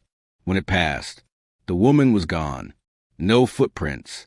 No cane. No sound. Only rain. Back inside, Ethan carefully opened the envelope. A single cassette tape. Another handwritten note. This one unmistakably belonged to his mother. The paper had yellowed with age. The ink had begun to fade. Still, every word remained clear. Ethan, if you're reading this, they failed. His hands trembled. He continued, I prayed you would never remember Daniel. I prayed you would never find containers. If Arthur is still helping you, trust him. If Arthur is gone, the sentence stopped abruptly. The remainder of the page had been torn away decades earlier. He inserted the cassette into an old recorder. Static. Then, his mother's voice. Gentle. Calm. Ethan, if you're hearing this, I'm already gone. A long pause. I lied to you your entire life. I had to. You were never supposed to know who your father was. Another pause. You weren't supposed to survive. The recording crackled violently. Her breathing became hurried. They're coming. You have to. The tape suddenly stopped. Not because it ended, because it had been cut. The remaining magnetic ribbon had been sliced cleanly away. Someone had removed the rest of the message. Years ago, deliberately, on the inside of the cassette case, scratched into the plastic with something sharp. Ethan noticed 6 tiny words he hadn't seen before. Container 5 remembers what everyone erased. The words stayed in Ethan's mind long after the recorder fell silent. Container 5 remembers what everyone erased. Not contains. Not hides. Remembers. The choice of that single word unsettled him more than anything else. Memories belong to people, not steel containers buried beneath courthouses. Before sunrise, Ethan returned to the sheriff's office. Rachel was already there. She hadn't slept either. Stacks of historical records covered her desk. County maps, building permits, property transfers dating back nearly a century. She looked up as he entered. I think I found something. She spread 3 maps across the table. Look. The first map showed the county in 1958. The second, 1974. The third, the present day. Roads had changed. Buildings had disappeared. Entire neighborhoods had been rebuilt. Only one location remained identical on every map. The old county courthouse. Rachel circled it. Everything else moved. Not this. Ethan studied the drawings. Why? Rachel slid another document toward him. The courthouse foundation plans. Original construction date. He turned another page. Foundation renovation. Another. Emergency structural reinforcement. Another. Sub-basement expansion. He looked at Rachel. Every major renovation. She nodded. Happened exactly when another container appears in the historical record. The sheriff entered carrying a fresh forensic report. You need to hear this. Everyone gathered. The fingerprint recovered from the jewelry box had undergone advanced chemical aging analysis. The result made no sense. The oils inside the print were less than 72 hours old. Fresh. Scientifically. Undeniably. Fresh. Rachel leaned back. So, Daniel Mercer didn't leave that print in 1990. The forensic analyst shook his head. He couldn't have. He left it this week. Silence filled the room. No one laughed. No one suggested contamination anymore. Those explanations had died days ago. At noon, Ethan drove to the cemetery where Daniel Mercer was supposedly buried. The caretaker led him through rows of weathered headstones. There, a modest granite marker. Daniel Mercer, 1968 to 1987. Beloved son, beloved brother. Gone too soon. Everything looked ordinary until the caretaker frowned. That's strange. What? The grass. Fresh soil surrounded the grave, not from recent rain, recently disturbed. A court order arrived within hours. The grave was opened. The sheriff, Rachel, the medical examiner, all stood silently as workers lifted the concrete burial vault. The coffin remained intact. The seal had never been broken. The lid slowly rose. Inside, a neatly folded gray overcoat. Nothing else. No body. No bones. No personal belongings. Only the coat. Inside its breast pocket rested a leather wallet. The driver's license belonged to Daniel Mercer. Issued 3 months ago. The sheriff whispered, "Someone's playing games." Rachel didn't answer. She removed the license carefully. The photograph showed Daniel exactly as he appeared in the old courthouse picture. Not aged, not altered. Current issue date, current security features, current holograms. It should have been impossible. Another item remained inside the coat. A folded newspaper clipping. Modern paper. Printed only 5 days earlier. The headline read, "County reopens 1990 cold case after shocking DNA discovery." Someone had placed today's newspaper inside an empty coffin sealed in 1987. That evening, another anonymous phone call arrived. This time, every line in the communications center recorded it. The caller spoke calmly. "You open the grave." Ethan answered, "Who are you?" "You already know." "No, you've simply remembered the wrong life." The line crackled. "You should stop looking for Daniel." "Why?" "Because eventually," a pause, "that you'll find yourself." The call disconnected. Tracing failed. The signal had originated inside the sheriff's office. Every room was searched. Nothing. Every telephone inspected. Nothing. Then one deputy noticed an old rotary phone stored inside an evidence cabinet. Disconnected. No wires. No power. The receiver was still warm. That night Rachel stayed late, reviewing Arthur Hale's engineering notes. Most pages contained ordinary calculations. Concrete mixtures. Drainage systems. Load-bearing walls. Then, a page that didn't belong. Drawn by hand. A human brain. Dozens of sections carefully labeled. Memory. Identity. Recognition. Names. At the bottom, Arthur had written only one sentence. A person can survive losing everything except the story they believe about themselves. Rachel photographed the page. As the flash fired, more writing appeared beneath the first sentence. Words invisible only moments earlier. Fresh black ink spread slowly across the paper, as though someone were writing in real time. She watched in disbelief. The new message completed itself. Ask Ethan what happened on October 14th, 1982. Rachel immediately called him. "Ethan, what happened October 14th?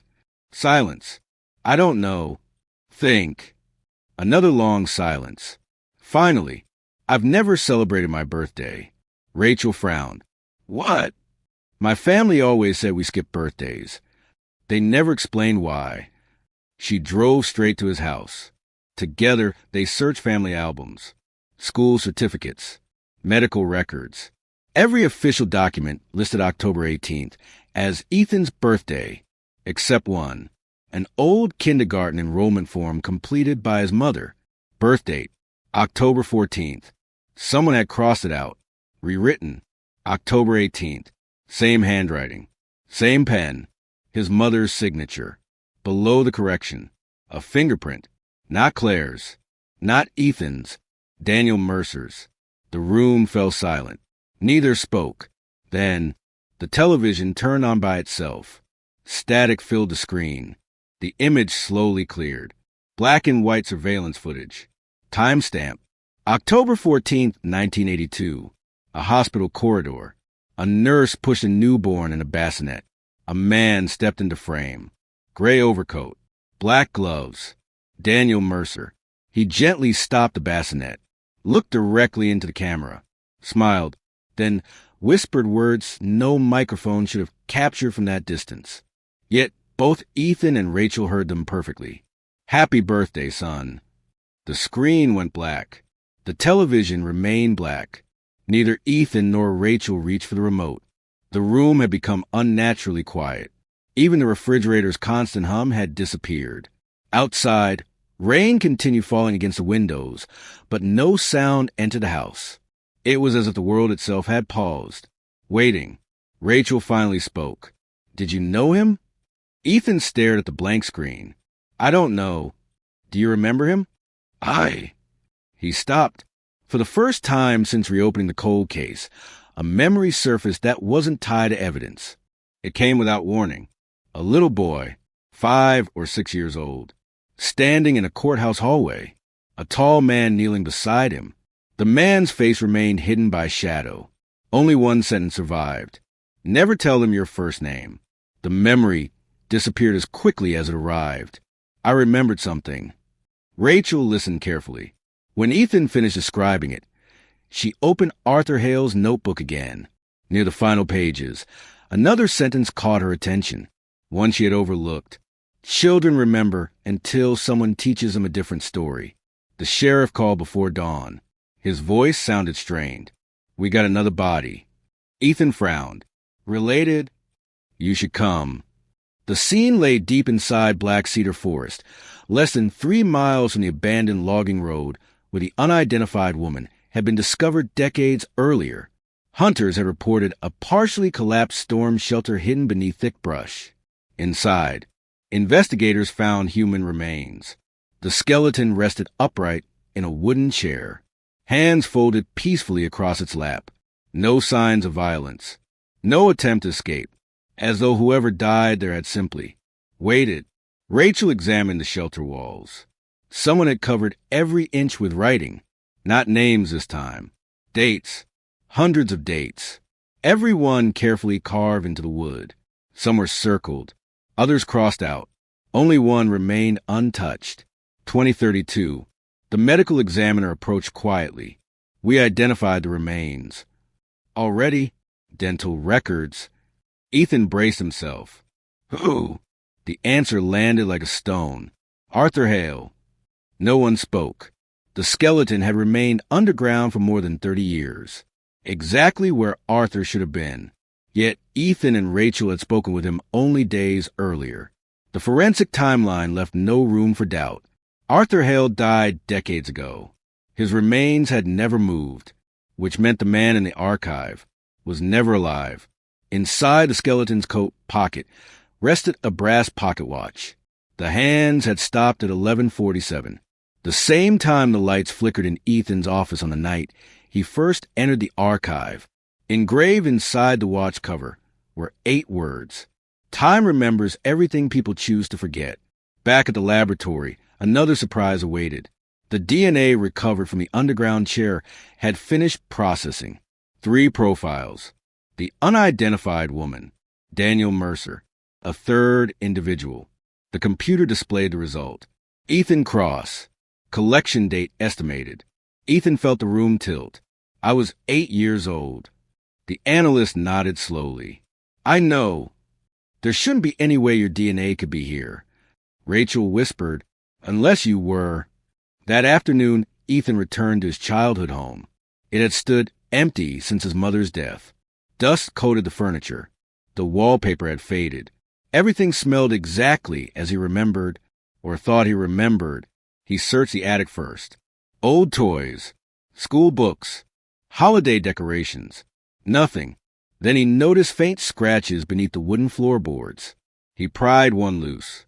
A small metal box rested beneath, not one of the numbered containers. Something much simpler. His mother's keepsake box. Inside lay photographs, birthday cards, and a tiny cassette recorder. One cassette remained inside. A label in faded ink red. For Ethan, age 8. His hands trembled as he pressed play. His mother's voice filled the room. If you're listening, it means they failed again. Again. Not I failed. Not we failed. Again. As soon as you remember this recording, they'll begin looking for you. You have to leave before they arrive.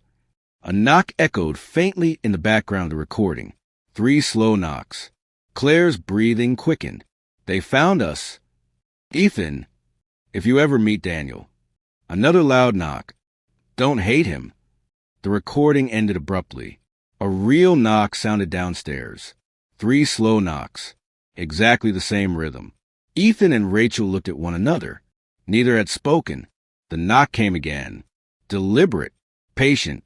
Rachel drew her service weapon. Ethan moved toward the front door. He looked through the peephole.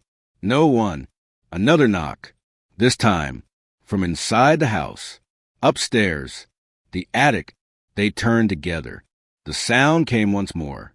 From behind the wall, where the keepsake box had been hidden, Rachel pressed her ear against the plaster.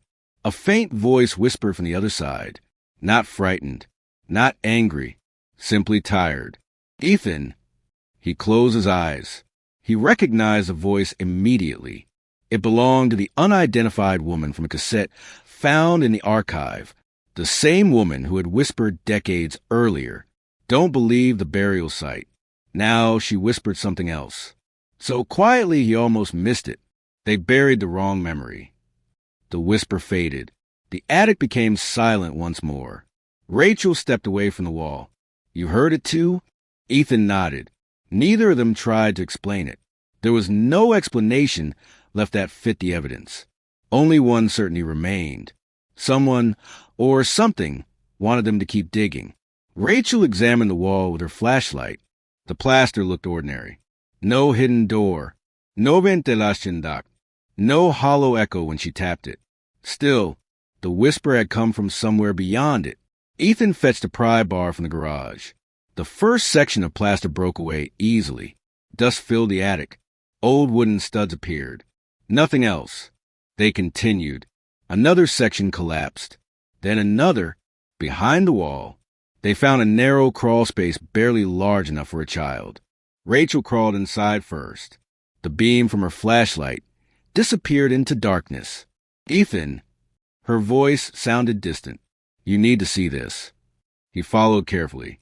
The passage ended after only a few feet. At the very end rested a small wooden chair, child-size, covered in dust. On the seat lay a red toy truck. Its paint had chipped with age. Ethan stopped breathing. I had one like this. Rachel looked back. No. She pointed to the underside. Not like this one. His initials had been carved into the wood. Itchy. The truck wasn't the only object. Beneath it lay dozens of children's drawings. Crayons. Colored pencils. Simple stick figures. Most showed a courthouse. A forest. Several small boxes. One drawing stood apart from the rest. A little boy holding hands with 2 adults. Above them the child had written carefully in uneven letters. Me, above the woman. M-O-M, above the man. Not Dad. Instead, Daniel. Rachel unfolded another drawing. This one was darker. The same courthouse. The same little boy. Only now the adults were gone. Instead, 6 black squares stood beneath the building, each numbered 1, 2, 3, 4, 5, 6. The child had drawn himself beside container 5, smiling. Ethan searched every corner of the crawl space. One final object remained hidden beneath loose insulation. A small school notebook. The cover read, Ethan Mercer. Not Cross. Mercer. His hands trembled. The first page had been written in a child's handwriting. My name is Ethan. My dad says names are important. My mom says don't tell anyone. The second page. Dad is building boxes. They help people remember. The third. Today, Dad cried. I never saw him cry before. The fourth page had been torn out. Several more pages were missing. Then, near the middle, different handwriting. Adult. Claire's. If you find this, burn it. She hadn't. Back at the sheriff's office, the notebook became the center of the investigation. Forensic dating confirmed the paper. The crayons, the ink, everything was authentic, which meant one impossible fact had become almost unavoidable. Ethan had known Daniel Mercer. As a child, the county historian called again.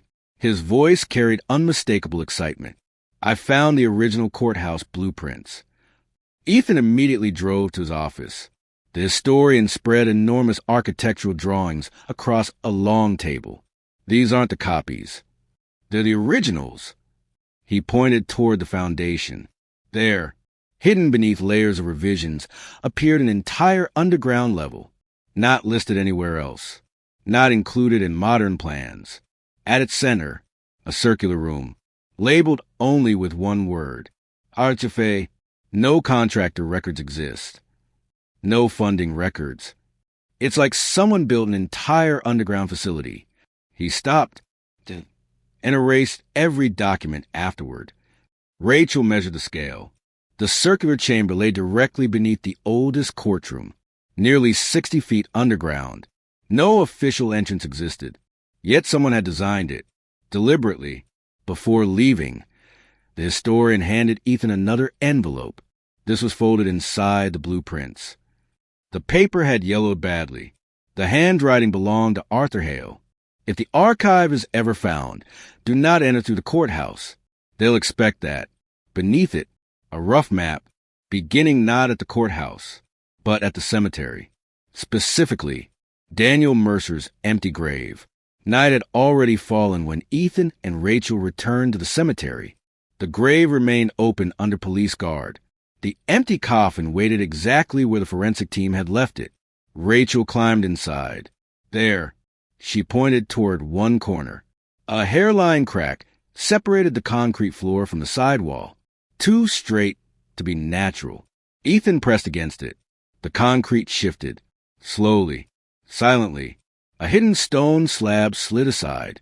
Cold air rushed upward. A staircase disappeared into darkness. Neither spoke. Rachel switched on her flashlight. The beam vanished into the tunnel. Stone walls, iron rails, ancient brickwork, far older than the cemetery itself. They descended carefully. The temperature dropped with every step.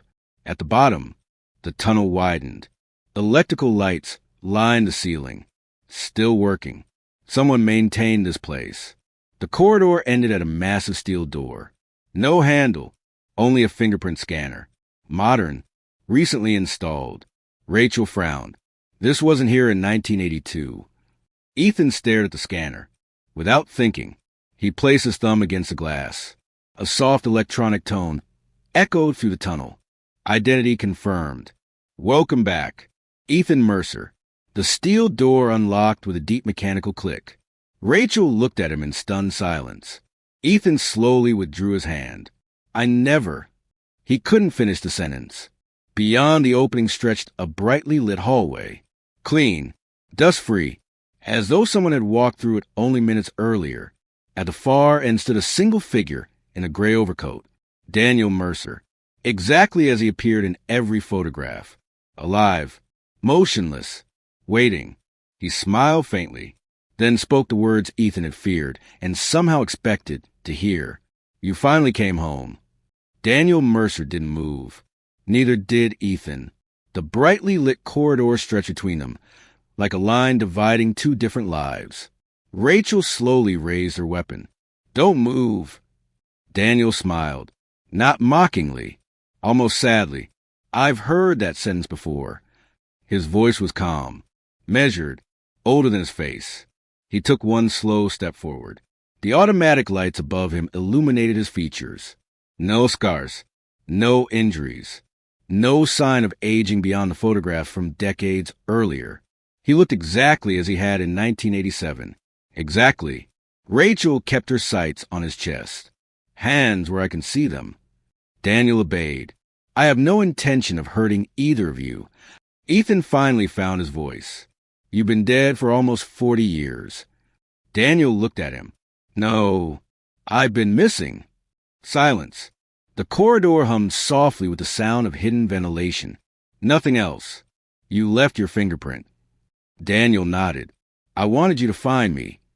The grave? I left it empty. The evidence?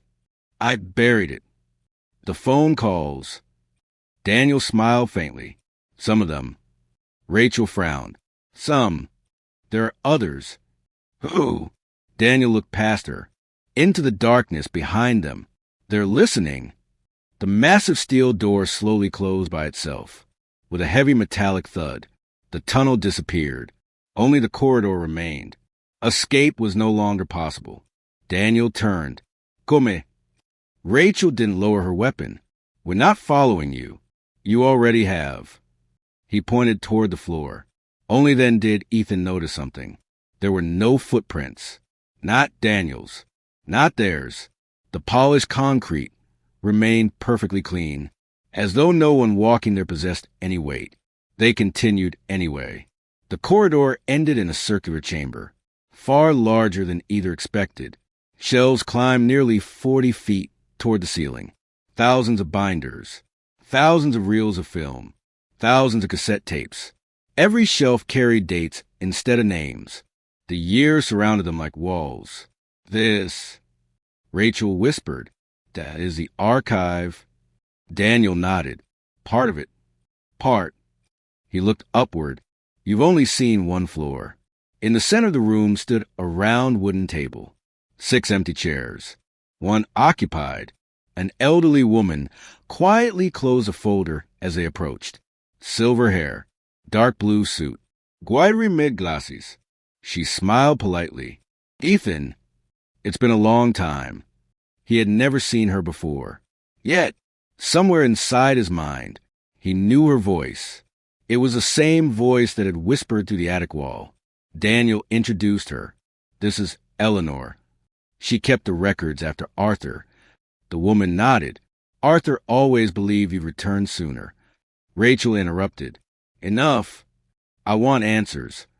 Eleanor folded her hands. So do we? She pushed a thick binder across the table. Its cover read, Project Echo, classification, restricted, date opened, date closed, never. Rachel opened the binder. The first page contained no technical diagrams, no engineering plans, only a single sentence. Memory is more reliable than evidence because evidence can be destroyed. The next pages described an experimental government program, not weapons, not surveillance, memory preservation. The county had become a testing site. Volunteers agreed to store memories outside the human mind, recorded, indexed, protected, hidden, inside physical containers. Ethan looked at Daniel. The boxes.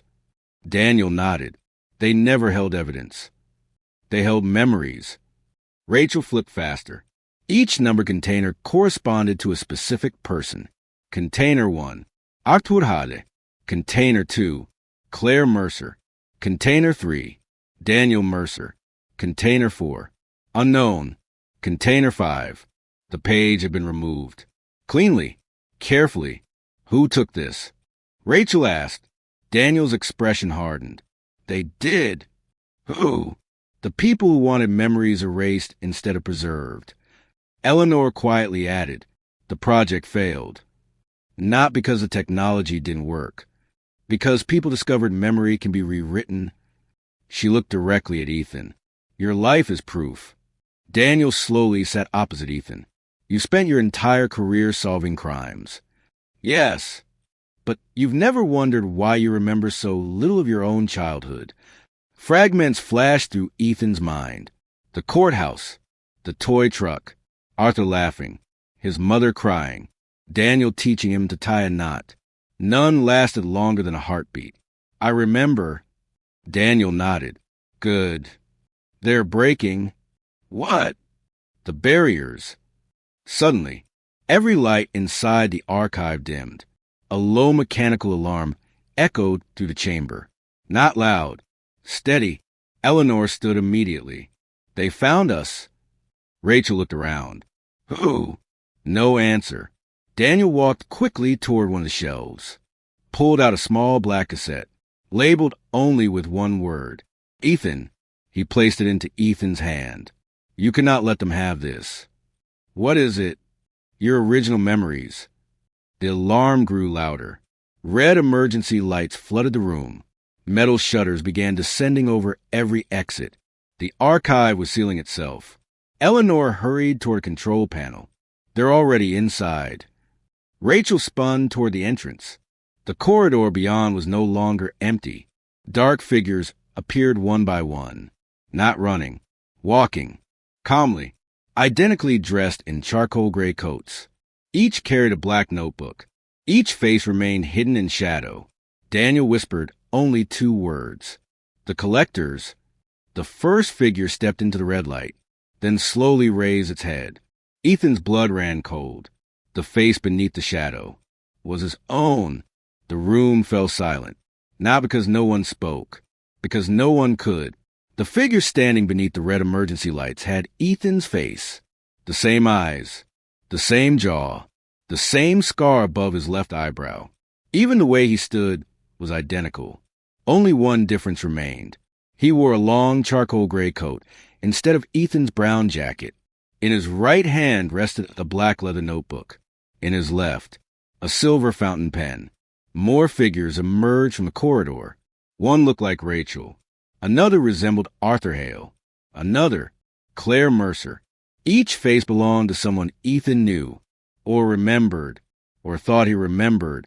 None of them blinked. None of them spoke. They simply waited. Rachel lowered her weapon by instinct. What are they? Daniel answered quietly. They're what's left after memory is removed. They aren't people. They're copies. The Ethan standing in the doorway smiled. I preferred another word. His voice matched Ethan's perfectly. Records. The copies entered together. Slow. Perfectly synchronized. The archive alarm continued echoing through the enormous chamber. Eleanor hurried to another shelf. We don't have much time. She removed several heavy binders. Each carried a colored stripe. Blue, red, black, green. She handed the blue volume to Rachel. Protect this. Rachel looked at the cover. Active identities. Daniel turned toward Ethan. Listen carefully. You've asked the wrong question since the beginning. I asked who killed the woman. Daniel shook his head. No, you asked who buried the evidence. So what's the right question? Daniel's eyes hardened. Who erased her? The word struck harder than Ethan expected. Not murdered. Erased. The copy of Ethan took another step forward. You still don't understand. His tone remained calm. The woman wasn't hidden. She was deleted. Rachel frowned. Deleted?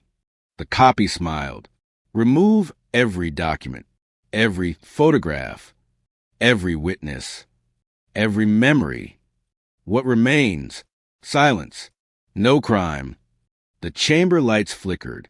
For an instant, the shelves disappeared. In their place stretched endless rows of steel containers. Thousands. Every one closed. Every one numbered. Then the room returned. Eleanor gasped softly.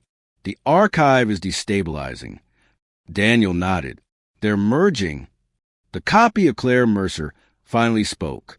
Her voice sounded exactly like Ethan's mother. Ethan! He instinctively turned toward her. Daniel grabbed his arm. Don't answer. Why? Because she remembers everything your mother forgot. The copy smiled sadly. You're still protecting him. Daniel didn't respond. The copies slowly spread throughout the room. None attacked. Instead, each opened its notebook. Each began writing. The scratching of hundreds of pen strokes echoed through the chamber. Page after page. Line after line. Rachel whispered, What are they doing?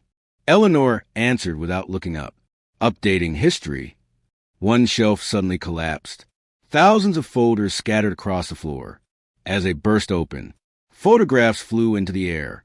Birth certificates, marriage licenses, police reports, children's drawings. Every document depicted people Ethan had never seen. As soon as each page touched the floor, the faces faded, names disappeared, ink dissolved into blank paper. History was erasing itself. Daniel ran toward the scattered files. Help me? Ethan dropped beside him. What are we saving? Daniel looked directly into his eyes. Anyone? Rachel gathered photographs by the armful. One image caught her attention. The unidentified woman, alive, laughing beside a lake. She turned the picture over. A handwritten caption. Anna Mercer. Rachel froze. Mercer. She searched faster. Another photograph. Anna. Daniel. Claire. A small boy. Ethan. An ordinary family. Years before the cold case. Ethan. She held up the picture. He stared at it. Nothing. No recognition. Then, a sharp pain exploded behind his eyes. Memories flooded back. A summer picnic. Daniel teaching him to fish. Anna singing while cooking dinner. Claire reading stories by the fireplace. Not strangers. Family. He staggered backward. I know her. Daniel closed his eyes. I hoped you would. The unidentified woman. Daniel nodded. It was my wife. Silence. And your mother. Ethan couldn't breathe. My mother was Claire. No. Daniel's voice cracked for the first time. Claire was your aunt. She raised you after Anna disappeared. She became your mother. So I could hide you. The copy stopped writing. Every pen stroke ceased at once. The silence felt even heavier than before. The Ethan copy slowly closed his notebook. You remembered enough. He looked almost disappointed. Which means, he smiled faintly. We'll have to begin again. The emergency lights suddenly failed. Complete darkness swallowed the archive. Only the green glow of a single exit sign remained. Somewhere in the darkness, a child's laughter echoed. Then another, then dozens. The sound came from every direction. Not frightening, heartbreaking. Children laughing, then forgetting why. One by one, until the room became silent again. A soft mechanical voice echoed through hidden speakers. Container 5 has been opened. Eleanor turned toward Ethan. Her face had gone pale. I didn't open it. Daniel slowly looked down at the cassette, still resting in Ethan's hand. The label had changed. It no longer read Ethan. Now it read only one word. Anna. Daniel's hands began to shake. He whispered almost inaudibly, "Oh no." Before anyone could ask why, the cassette started playing by itself. A woman's voice filled the archive. Not frightened, not crying, simply calm. My name is Anna Mercer. If you can hear this, I've already been erased.